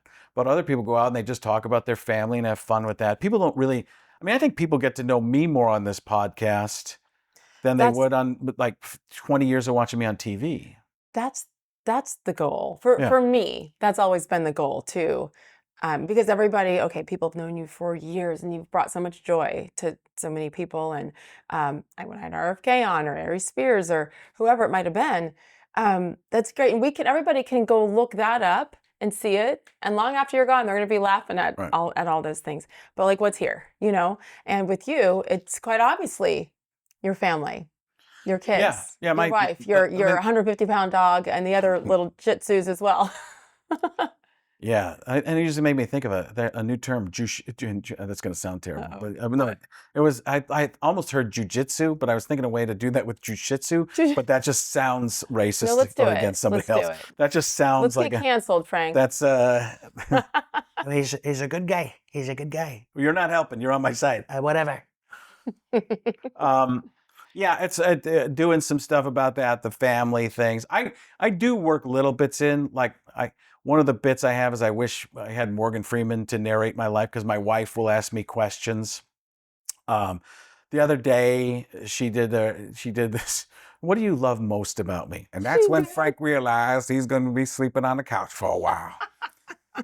She pulled that, my wife is getting more wife-like. Like she started out going, I'm not a regular girl. I don't do girl things. And the more, like in the last 10 years, she's become more like that, where she's putting me in the tough positions where I can't answer the questions.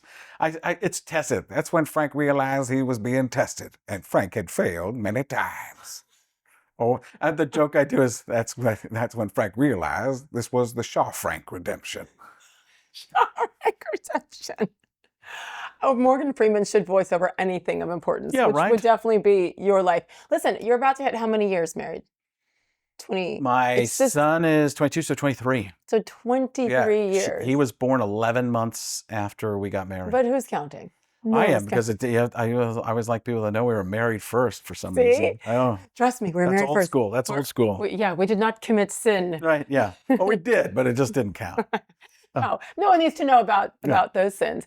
But how have you changed, evolved in the last 23 years? Oh, I got softer as soon as my kids, when you're going and checking on your kids' breathing, like when they're a week old or a few days old, I was in there checking to make sure they're still breathing.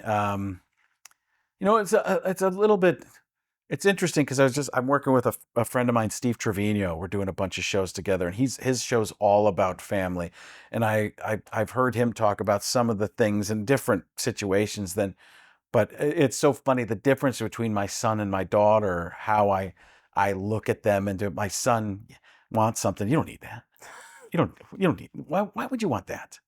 No, we're going. My daughter, can I have this? Yeah, we'll get two of them.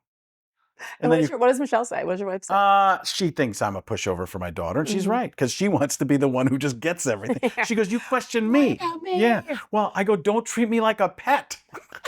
Like I do something, she's like, "Good job, Frank." Like, okay. It is different with the fathers and daughters. I will say, I talk to my parents probably every day, Frank. No. And my dad just turned 80. I'm 53 years old and I need my daddy still. There is the father-daughter thing. And then there's a mother-son, which is unique as well. Do you see your wife teaching or treating your son differently than she treats Juliet? My son is difficult because he is. There's everything. This is going to sound terrible. Everything that I'm trying to, so my son doesn't hate me. Yes. I live in that life every day. Everything my wife doesn't like about me, she probably sees in my son. Uh-oh. No, he won't text her back. She gets so frustrated, but he's 22. He's 22 now. He still lives at our house, but he works. You were talking to my wife about this before, Michelle. We're gonna do a trip to Italy. We're gonna go see the homeland. My wife's grandma's from Novara, Sicily. We're gonna go to Sicily, and my son doesn't necessarily want to go. He might visit us on the trip while we're there, Really? but he wants to do it on his own. He doesn't want to be part of the family trip because he can't spend 14 days with us. My daughter will eat up whatever. She'll take anything she can. She'll go, are we going to beaches? Okay. Yes. But my son is at a point where he just wants to be independent. She can't deal with that. So it's like a struggle. So she wants him to be that little boy still. And I want him to go out and do his own thing. I think that's better. Now, my daughter, I think you asked me this before about what will I do when she wants to go do her own thing. I think I like that also, but not quite the way I just want to push my son. I kind of want my daughter to go when she's ready. I'm like, you're ready, buddy. Go, go, go. I'll push him. But she's strong too. She's strong in a different way. She's confident. Yeah, she's very confident. She's but that's being around and joking. Like she doesn't like jokes from me, but she can dish it too. She will. She's throwing 99 miles and she's throwing 105 miles an hour at you. She'll come at you. Oh, I And she can tell. tells the truth. She will tell you, I didn't even realize how honest she was, but she goes right at my wife and she'll go right at me and tell me how stupid I am for something. And all right, you're right. And then she'll want to use the credit card. Exactly. Now, are you treating your son, so all 14 days, like even if he's not with you, you're going to pay for him? Because if I'm your wife, I would be like, well, if we're paying for your trip, then you're going to be with us. Oh, what? No, he's paying on his own. If he goes, he's paying on his own. But he's also, my son's doing his own job. I mean, he's got his own, he's graduated from college. He's got a finance degree. He's only going to use a little bit of it. Both kids are pretty smart. They're not like genius level smart, but they're critical thinking smart. Mm-hmm. So they have the ability to figure things out on their own. But he's using a couple of the classes they use. Like he's like, Dad, I took this hard finance degree. There's 5 classes that help me in what I'm going to do. Yeah. So he buys and sells cards. So he buys an open product and resells it. So he, like a Topps card, a box comes out, he gets that stuff and sells that stuff. And then we met at NBA Summer League. We met the Card Vault by Tom Brady guys and stuff like that. So it becomes like, it's total business. Amazing. It's great. So, but he's making a lot of money and he just wants to do what he wants to do. And I'm like, that's what it's supposed to be. I remember my dad was paying my car insurance when I was probably 22 years old. I might have been done with college. And I was like, and he wanted to tell me what to do all the time. I went out on my own, got my own insurance, and he was mad at me because he couldn't tell me. I'm like, yeah, I'm just, you can't hold that over, because he'd always like, I pay your insurance. Like, well, you're not paying anymore, bud. Yes. I'm gonna pay. I'm gonna do it. But I was lapping up and taking that free lunch as long as I could, and I realized, well, I can't do that anymore. It's not worth it. I gotta go do. And I was just at that point. I know that's where my son is, but my wife will always be a daughter. Her father passed away, but she'll always be that, and she misses her dad. There are days, and this is a weird thing that happens in her family, is that somebody dies on somebody else's birthday, and her dad died on Joey's birthday. Oh my goodness. So it's a great day for Joey's birth. But the same day, and I forgot that I wasn't thinking of it this year. Wow. I was like, what's going on? And she goes, you have to remember, this is also the day my dad died. And I'm like, I'm a moron. I guess, yeah. That is tough. I'm guessing that all the long list of achievements and the things that you've done, it's all like 3rd, 4th, 5th place compared to those kiddos, to Joey. Oh, no, I don't like my kids. No, absolutely. One of the things I saw in comedians coming up was a lot of comedians, and this is probably in all industries, they get so focused on their job that that's all they care about. And then the family is secondary. I decided as soon as I had a family, I was like, well, this is priority. And the job is to just take care of the family. So I'll sacrifice. There were times where I could have done, especially when I had a TV show and was doing Fox both at the same time, where they'd come at you. They're like, how about you do this and this and this and this? You don't even have to audition for this. We'll put you a little part in this movie. And I'm like, I don't have time for that. I don't know what you think. I got to be with my family. But I would see people who would get so wrapped up in their careers that as soon as something went wrong with their career, they started on that downslope. Yeah. It was over. And then they get really sad and they'd be done. Family and career can go like this. I've had times where my career's down. I'd say if my career was up here, let's say this is where, the best you could be. Let's say you're Nate Bargatze. You're here. I probably, hear somewhere. This is, average entertainer. Here's somebody who's doing it on the side, something like that. I probably like right around here right now, and not to my highest level by any means, not even close probably. But I have a great family. I enjoy every moment, and I spend I'm at a point where I can work when I want to work. I put enough money away where I can work when I want to work, and then I choose. Most people can't do that. Yeah. And I feel lucky that I worked to get there, but I also worked a lot harder back in those days than I work now. To get to the point where you can choose. And would I make some different decisions? Maybe, but it's all in the past. I try not to look back, and I try to think, all right, what can I do next? Am I a good person? Probably not a great person, but I'm a decent person. I think you're great. Yeah. No, but you're kind. You've always been. You've never big timed anybody that I've seen. I mean, Yeah. you're approachable. You're nice. Like you. To a fault at a certain point. I think there are moments where it's like my wife will get on me. I'll be like, well, I can take care of that. They'll know who I am. She's like, you're such an ego man. I'm like, no, I just know that this is the moment. Like I got my daughter Harry Styles tickets. So I call the agency and I'm like, can we get some, I got to pay for them. I'm not important enough that I can get them free, but I get the Harry Styles tickets and I do those for certain things. I'll use that, as Chris Myers would say, a D-list celebrity. So I'll use that at certain points, but also I'll just walk out and I don't, even when I was the most quote unquote famous I've ever been, I just walk around. I'm not going to change. I'm not going to change life. Yeah. I remember the former general manager of the Arizona Cardinals, Steve Keim. Yeah. We just crossed paths at some festival in Gilbert, Arizona, and he's like, "You don't have anybody around here?" I'm like, "No. Why am I going to do that?" I'm just, and people don't really care that much. They know me sometimes, but they're not going to surround me.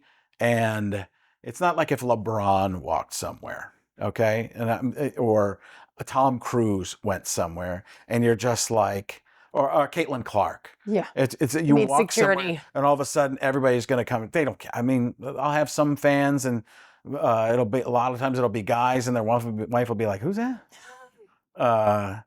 So it's a lot of that. So the peak was when?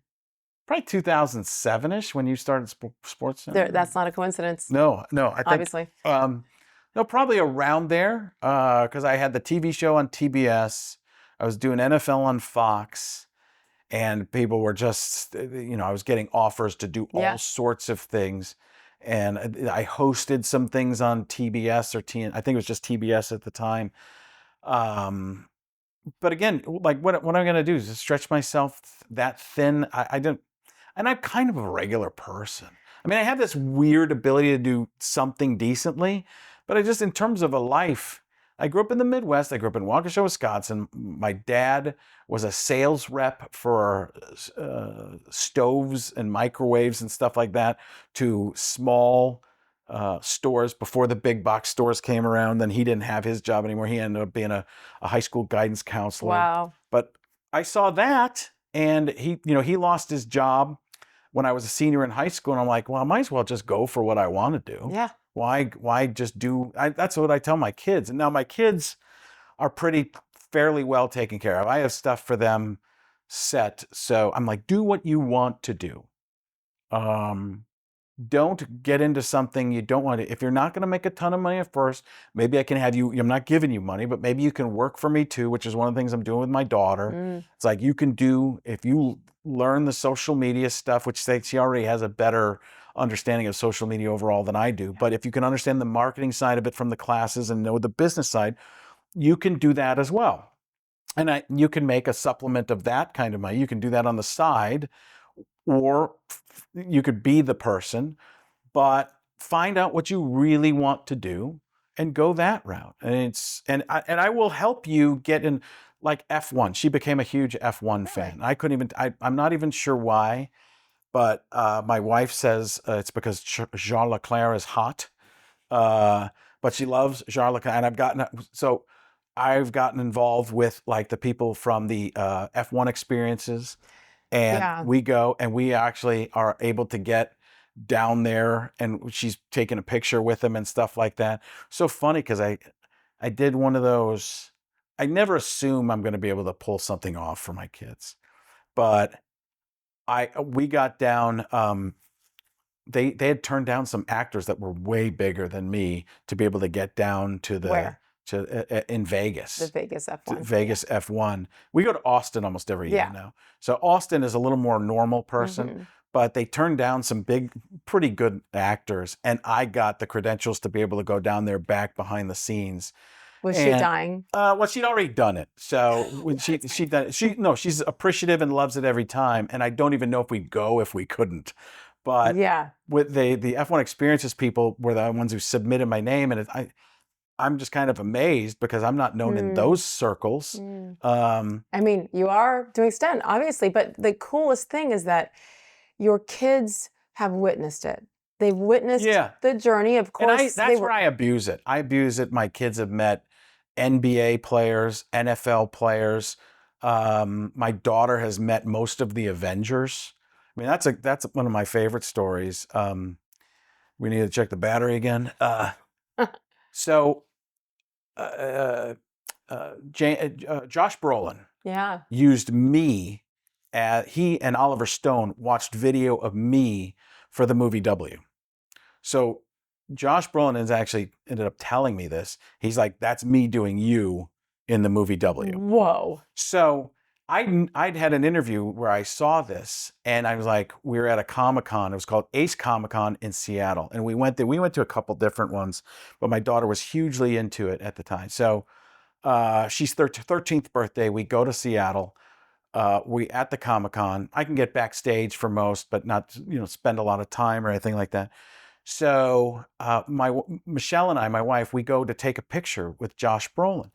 And in the picture, you can see that he's looking at me like, what's going on? And he's not even paying attention to Michelle. And you wouldn't you'd normally see equal, attention being paid to both. And I'm like, I think he recognized me. And she's like, he didn't recognize you. He has no idea who you are. I'm like, no, I'm sure he recognized me. So we go through, because they move you through, it's got it's a business thing. Even though I think all of his was going to charity. And so I called agents because I have the same agency. So I call them and I go, hey, I want to try and have my daughter officially meet Josh Brolin. He used me in this movie. I got this interview and stuff like that. Do you think you could do it? And they're like, yeah, we'll try. We'll do it. And so, because we'd met some other people before too. So I get a call finally. We're waiting all day. I get a call from the agents and they're like, all right, you can go meet Josh Brolin. One problem. I'm like, what? Chris Evans is with him right now. I'm like, we'll deal with it. We'll make it work. Yes. So I go to Juliet. Okay, here's the thing. We're going to go meet Josh Brolin. But unfortunately, Chris Evans is with it. She's like, what? Why is that unfortunate? I go, I don't know. I don't understand it either. So, but they made it like it was going to be a problem. Yes. So we get in, and Josh Brolin sees me. He goes, oh, I knew it was you. He goes, I knew it was you. And Evans is just kind of standing there talking and listening in. Juliet starts talking to him a little bit. And that's part of my thing with Pete, because my daughter wants to do PR. I'm like, you're going to meet super famous people. The more normal you can act, the better you have a chance to be around and do this business. So she's just kind of talking to Chris Evans. I don't even know what she's talking about. But I'm talking to Josh Brolin, and we're just going back and forth. And he's thanking me for, whatever, and being super nice. And Chris Evans goes, what are you guys talking about? Dude, what is this? And Brolin goes, he helped me with a movie role. And he goes, what role? And I go, Thanos. He goes, what? Wait a second. And then Chris Evans looked at me and goes, who are you? I go, Frank Caliendo. He goes, oh my God, do Madden. Do some Madden. He starts smacking me. And I'm like, relax, you have the super soldier serum. So Chris Evans is just smacking me on the shoulder, telling me to do Madden, he goes, I'm a Patriots fan, dude. Like, yeah, man. Oh, man. Do Madden doing this, do that. Here's the guy. And he's just quoting my act. And my daughter is like, this is incredible. So we go out. we do this. They have to. We're spending time. We're not supposed to be spending that much time there. But Evans doesn't even want us to leave, and he wants to do the puppet The show. PR people aren't going to Right. separate with And that. they're like, we got to go. And I was like, listen, we got to go. He goes, we got to do a picture. Do a picture. We do the extra picture and stuff like that. And so then we go out behind the pipe and drape. You know what that is. I don't know if the audience knows the pipes with the black curtain kind of thing. So it's in a convention center. Instead of trying to put up heavy walls, you just put up those pipes and drapes. So we get on the other side of it. We're just kind of winding down from how cool this is. And Evans comes out, and afterward he's got to make a couple calls, and he looks up and he goes, Frank, come here, dude, come here. So I come over and he goes, you going to be here for a while? When you guys leaving? Awesome, man. Okay. All right, I got to get back in there. So he goes back, and my daughter goes, Juliet goes, this is the greatest day of my life. I go, well, you just met him back there. She goes, no, that's not it. It was here. And I go, why? She goes, because he didn't have to talk to you this time. He wanted to talk to you. And I'm like, you're a perceptive, Wow. tiny little person. And she's tiny, but that is so cool. And I think that that's the key as parents, right? We're not looking for this from our kids, but when they're old enough to appreciate it and to know what that hard work was to get to the point where someone like that is like, oh my God, I love you. And you're still normal, and you're still dad, and you're still It's kind. a cool thing. You prioritize them, and you were able to still do this. I did NFL Game Day, and I was coaching my sons. I was just a guest spot on NFL Game Day, and they were in Utah. I don't know why. They didn't have a good guest, so they called me. They're like, you're close, aren't you? So they're like, we'll fly you in. So I took a plane because they do, I can't remember the name of the company, which would be smart to know in this. One of the NetJet. It's not NetJet, but it's the other one, right? Yeah. Wheels Up. Wheels yeah. Up. See, this So is it's Wheels the only Up. time Yeah. he's saved the show over there. That's why we have him.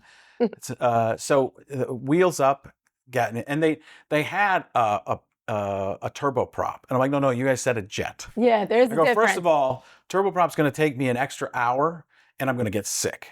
I wouldn't have said yes because I wouldn't be able to make it because I'm coaching this flag football game. And I told my kids, my son, I was going to be there. So I'm going to be there. So they changed it. They got it. And I went and did it and came back. And it was so funny because some of the kids on the team had watched it.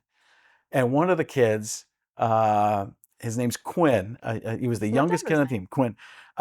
So he goes, the guy was on TV, and now he's back here coaching. He's just a regular guy. Yes, NetJet aside, Wheels Up aside, yes. Yeah, I mean, it was pretty cool that the kids, they see that. But for my own kids, I remember I left Drew Brees. I did something with Drew Brees, and I ended up hanging out with him a little bit at a Super Bowl in New Orleans. I'm talking. We went and talked for a little bit, and he's like, "You want to stay and have dinner with us and stuff?" I'm like, I got to coach this basketball game. I would, and then I'm so tired. I get back. I get kicked out of the basketball game as the coach. What? Yeah, it's not like you thought I was a nice guy. Like, I'm actually like Bob Knight choke a well, kid? it was like the other team. It was like we were little giants or something like that. And the other team's the coach is just coaching his players to just hurt our guy. I mean, it was literally out of a movie. And they just screamed at the ref. I was tired and I shouldn't have done it. I was like, what a terrible person I am. And I was like, horrific. And to the point where I yelled at the ref, and Michelle comes out. It was actually some guy, a parent on my own team, came and grabbed me behind him. Like, I'm not going to hit the guy. I'm just yelling at the ref because this coach is an a-hole. He's a jerk. So I realized I'm tired. I shouldn't have done this afterward. I go, I'm not leaving. You can kick me out of being coach, but I'm going to watch the game. I just left dinner with Drew Brees to be here. I am staying. I am staying. So I actually went at halftime and I apologized to the other parents and I said to the kids, I go, listen, what you just saw is a big mistake by a person who isn't thinking clearly, shouldn't have done that. Realize that as an adult, you make mistakes, and I made a big mistake here, and I think you kids should know that, and the parents, I think you should know that. And they went, and I got that. And then after the game, parents were coming up to me and telling me how terrible of a person I go. Listen, I made the mistake. I was an idiot. I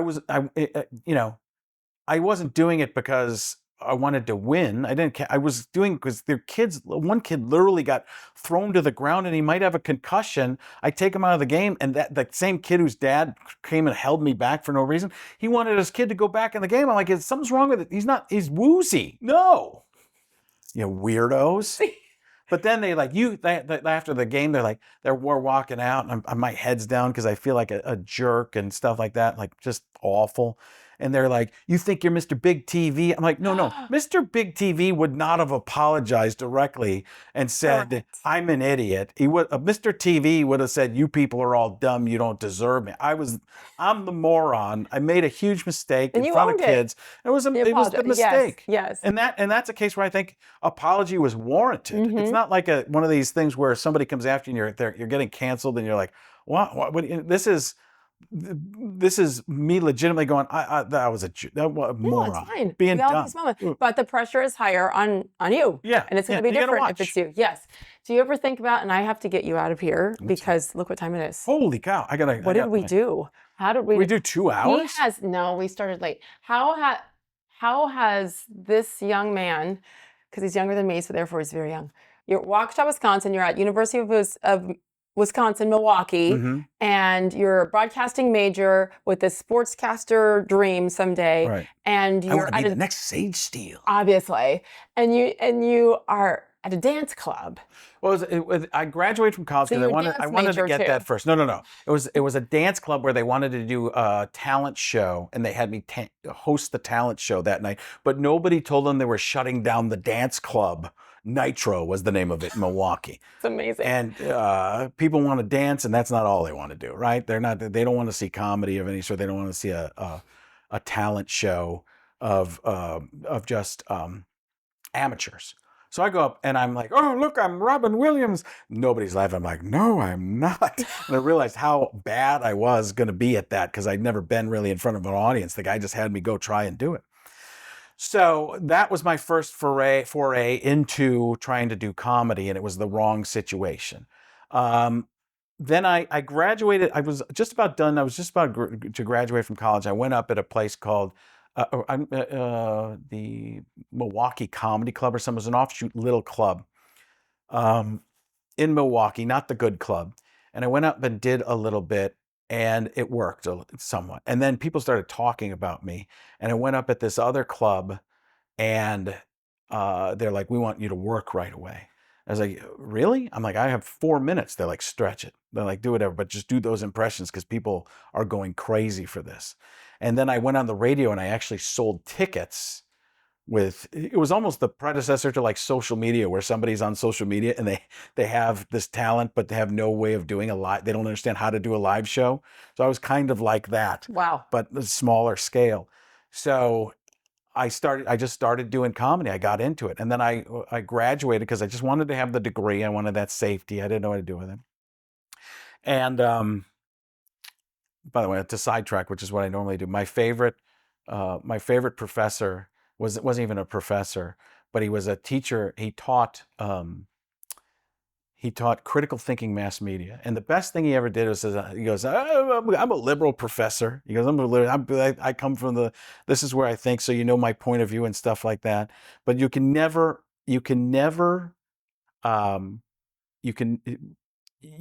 have pure facts. He was like, it's always going to be seen through somebody's eyes.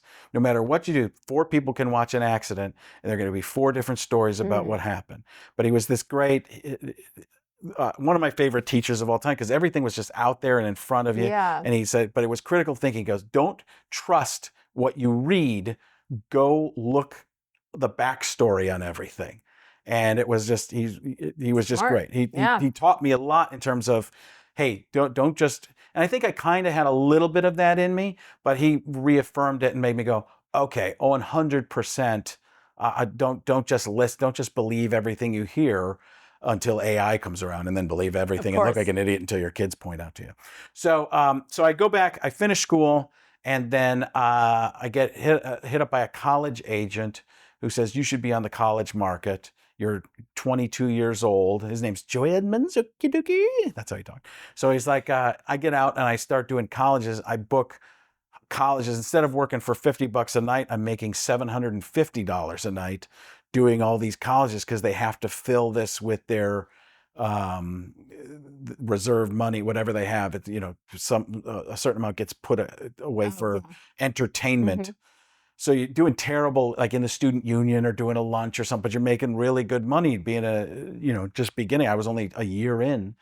And that's how I really got started. I was doing those college shows and performing for people about my own age. Because if you get too old and you're not that famous, you just look like your dad performing.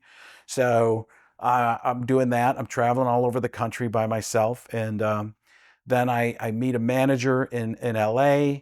I couldn't even get on Make Me Laugh on Comedy Central. He gets me into all kinds of stuff. I get an audition for MADtv. I decide not to take that. I take a show called, or a development deal on the Warner Brothers network, the WB. It becomes a show called Hype, which was on Sunday nights. And they went from the WB Sunday to Hype Night on the WB. So the whole night was named after us, even though Jamie Foxx was on the network, Steve Harvey. And then 3 weeks into our show, it's the WB Sunday. And it was no longer about us, Steve Harvey and Jamie Foxx. Yeah. So they thought our show was going to be this really big show. And then it fizzled out because it was a sketch show in prime time, basically. So I'm doing that for a year. That gets canceled. And then MADtv finds out that show's canceled, and we go back to them. And there was a point where somebody asked me if I wanted to be on Saturday Night Live, and I'm like, that would be an option. I never got an offer to be on there, but the presidents were rotating at the time. So the president of NBC that week is, they want me to put you on Saturday Night Live, I'll do it. And knowing that he's not going to do it because they're going to have if their people don't find you, you're screwed. And they had Jimmy Fallon there and Daryl Hammond. I'm like, I'm not, what am I going to, if I even have a chance, I'm going to be third fiddle at that point. So I take the MADtv thing. NFL and Fox comes around, which is the big thing because you're around, I was around NFL Hall of Famers all the time. And that was a big segment. Jimmy Kimmel had just left it and gone to do his talk show. Right, Kimmel made the picks. Yeah. And then they had me doing it a certain way. It wasn't working great. I thought I was going to be fired every week. And then we did a Jim Rome impression. How great is that? Incredible. And Jimmy Johnson loved it. And Jimmy Johnson, very stoic and like, it didn't seem like he ever liked anything. He loved it. And he thought it was great. And then I did all the guys. I did impressions of all. I did a few more, and it just ramped up where I became a thing to watch on that show. And I think I started out making like $200, maybe $500 an episode. I was making, Oh my gosh. I was making more per minute than Howie and those guys. Now they made a lot more than me, but I was only on screen for 3 minutes. So you were winning. My producers like, you realize you make more money per minute than the big guys? I'm like, yeah, but they get to, I'd amortize it over time. If I'm working as much time as they are, I'm not making anywhere near what they're making. I'm just making a lot for a 2-minute segment. So that became big. I got my own show, Frank TV. It was during writer's strike. It was up and down. I wanted a cast. They wanted to be all me. And I was like, I can try. And that had 2 seasons. So the biggest thing for me was always NFL and Fox. That opened so much. And then even though that was very jokey, some of the ESPN stuff I did, especially at the beginning when I was there, they really let me do. I got hooked up with this producer, Zach Budman. And Zach was the one who did the 30 for 30. And he understood my vision of what I wanted to do, more long form, more impressions, less jokey joke, and more point of view of the impression. Yes. And that was when we did the 30 for 30. And that became a pretty good thing. But I never wanted to do every week there. They're like, can you do more weeks? I'm like, no, because I don't want to do a week where I don't have anything to do. I just did that for 25 weeks or, with us, if they had a Super Bowl at Fox. Oh, yeah. With 25 of these things, and 20 of them would be pretty good, 5 of them awful, maybe 5 of them great, 5 of them pretty good, 5 of them awful, and the rest somewhere in the middle as well, here and there. But it was like, I don't want to do that every week. And so and then when I got the ESPN, you never knew it was going to air and stuff like that because they had different things going on. It's different, yeah. But the first play wasn't the most important there. You could get played a lot other times. You could get shown literally 20 other times. So it was great. It was great for what I was doing. It just kept me out there because I'm one of those people, if I'm not working, I'm like, I'm fine. I'll just go do stand-up. I think that's so unique. Yeah. Okay, 2 questions, and I got to get you to, we should name drop the restaurant. Yeah. Buttermilk Ranch Yeah, Buttermilk Ranch. in Insane. Nashville, Tennessee. Nashville, Tennessee, where not everybody talks like this. Which now I don't talk like that. No, you don't. I live here. Yeah. No Eventually, drawl. maybe. No drawl. Not yet. And then it's a place that's impossible to get into. Get in line unless you're Caliendo. Well, and you don't apparently, they to- have some seats today, so it's kind of weird. Maybe in the afternoon, it Clear the sounds place out for it's us. crazed in the morning. Yeah, especially weekend mornings. Just be prepared to wait, and it's worth the wait. Apparently, your favorite comic today is who? Oh man, I don't even know. I don't watch a lot of comedians. There's people I respect that I think that because I don't want to watch. I'm gonna say Steve Trevino, my friend, because I'm doing shows with him. I do find him pretty amazing because of the stuff he talks about. Just finding stuff in person. I mean, I think there's people like Brian Regan is a guy who coming up. Dave Attell. I do find Bill Burr and Dave Chappelle amazing because they can make everybody mad somehow, but while also making almost everybody happy. Mm-hmm. Like you're like, that's hilarious. Ooh, that's evil. And then certain people will never be happy, but it's like, wow, you're hitting everything. I'm kind of amazed by that. I'm trying to think if there's anybody Like else. the youngsters like Matt Rife. Not my thing. The crowd work and all that. Yeah, he's great at it. Yeah. He's fantastic. I mean, quick. I think he's very quick. I think that's great. But Gillis. Shane Gillis, fantastic. I'm amazed how he's another one that can hit all these sides and you don't know where he's coming from on stuff. He's fantastic as well. Who? Oh gosh, Tony Hinchcliffe. Tony Hinchcliffe. I don't know enough about him. Yeah. You talk about happily Yeah. stirring the pot, right? Yeah. I mean, you go on his show. I mean, he makes stars now. Yeah. I mean, it's like I heard him interviewed about being a Trumper, and people were like, he's like, he just does what he does. Yeah. Yeah. Nikki Glazer. I don't know. I think she's that roast of Tom Brady, which he never should have done. Right. If you talk allowed that to happen. Talk about thinking family wise, but whatever. She's great. She's really got a confidence. She's got a great delivery and great joke writer. Yeah, very good. I like Evil too, though. I do like I like that stuff. I could never do it, but I do like watching biting Stuff type of stuff. Makes It's just I go, oh, that's good. That's a good. I'd rather, instead of laughing most of the time, I laugh at timing. I go, oh, that's good. When I hear a good joke, I go, oh, I wish I would have thought. I know I didn't think about it. You're still constantly working on your craft. Yes, somewhat. Not as much as I used to. I used to be a grinder. I used to go out there and just work when I was young. But yeah, little bits. I mean, there's always people always ask, what impression am I working on? They're like, is there anybody you can't do? Yeah, everybody you've never heard me do. But I try to find. It's like, who do you find? Billy Bob Thornton is one I really like. Oh. I thought he was such a weirdo when I was younger, and now I think he just seems like the greatest guy. Is it the commercial he's in? What's the commercial where he just saunters around? Is it T-Mobile? Is it T-Mobile? We do this kind of thing that does that. But, he will do this thing like on Landman where he'll say, it sounds like something he'll say sounds like like an educated foreign word, and then he'll just rip you down after it. It'll be like, arrivederci, jackass. And people think he's talking slow, but he doesn't talk slow. He talks pretty quickly. Yeah, he does that kind of thing does. right here. He does that. And people think he sounds like Hank Hill, but you bring it down a second, you start to get it. Arrivederci, jackass. So that's in there. Here's another. Well, I'll do this because there's certain things with voices. Now, I've done this a bunch on the internet, so but people seem to like it, and maybe you've heard it, maybe you haven't.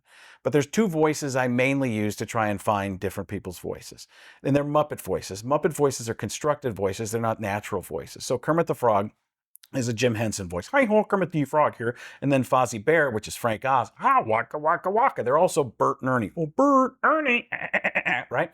So you take the Kermit the Frog, You bring it down a little bit, becomes John C. Reilly. Did you touch my drum set? Did you touch my drum set? Then you bring it down a little bit more. It becomes Mark Ruffalo, and we got some words we got to have with each other. I'm sorry. I don't know about that. And then if you tighten it up, it becomes Seth Rogen. I don't know. And if you bring it back down, it becomes Paul Giamatti. I believe that's one of the craziest things I have ever heard in my entire life, and I am not lying when I say that. And then if you tighten it up again, it becomes Joe Rogan. Oh my God, Jamie, pull that up. That's crazy. That's nuts. Oh my God. And then if you add a little bit of a goose stuck in your throat, add some Texas, it's Patrick Mahomes. I think that's kind of... Now, Patrick Mahomes in an interview sounds like, you know, when a little kid is out playing with another little kid, like in the woods, the other kid gets hurt and one kid has to come back and tell the adults about it. That's Patrick Mahomes in an interview. So what happened, Patrick? Well, Patrick and I, or Travis and I'm Patrick, that's Travis. Travis and I, we were just out in the woods, and he fell down. He skinned his knee, and I don't know if he can get back up. So we're gonna have to go back there. We're gonna need, first of all, some Bactine, a Band-Aid, and a tourniquet. And I know you said an ambulance might cost money, but that's okay because Taylor wrote a song about it. So it's gonna be fine. So true. So there's all those voices are all in that range, and there's other ones. Insane. But it's a small range for variety. Yeah, it's tightening up your throat or loosening it. Like Yeah. literally. Oh, yeah. Like, when you hear people talking about, yeah, Madden's in there, Madden's here. Right, John Gruden, you go up in here a little bit, man.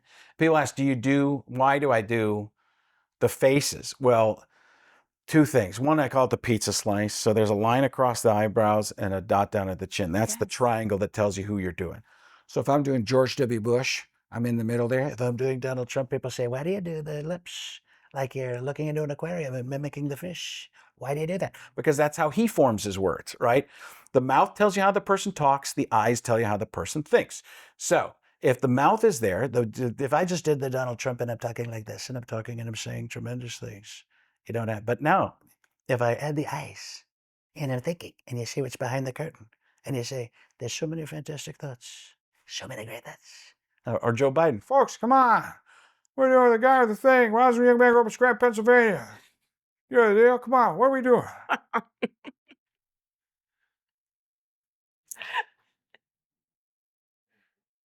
I'm so uncomfortable. imagine being in his cabinet. Imagine being in my cabinet. We evened it out. We're fair and balanced, fair and balanced. The pizza, I'll never forget that. Yeah. You're so right. It's just right here. It's just right here. I can have these fat cheeks. It doesn't matter. If you do the eyes, it's Jeff Goldblum. Ooh, yes, of course. I, us, we, them. Why not? Yes, of course. So that's helped sell the character. Madden, I was like he'd just eaten a lemon, and he's You got that. You're stuck in there, and you've got the sour feeling, and boom, I mean, there you go.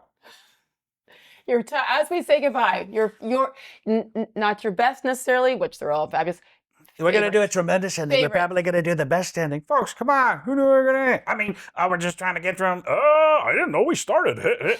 very weird, very odd. Ooh, Are we doing people who are no longer with us? I don't even know. They're trying to think. I tell you what, man, that's the kind of thing we're trying to figure out. Would you like to understand where we're going to go with some of this stuff? I don't know who you are. I don't know what I'm doing right now. And I'm just trying to, oh, Jim, I should have used the Tesla self-drive, and I couldn't even get the words out. Here we go, Jim. Tony. I mean, we're going to me because he couldn't think of who he was doing next. Arrivederci, jackass. The fact that you threw Tony Romo and Jim Nance in the middle of all that's done about insane. Kiper Jr. Talk about tremendous situation at the end of the day. Todd.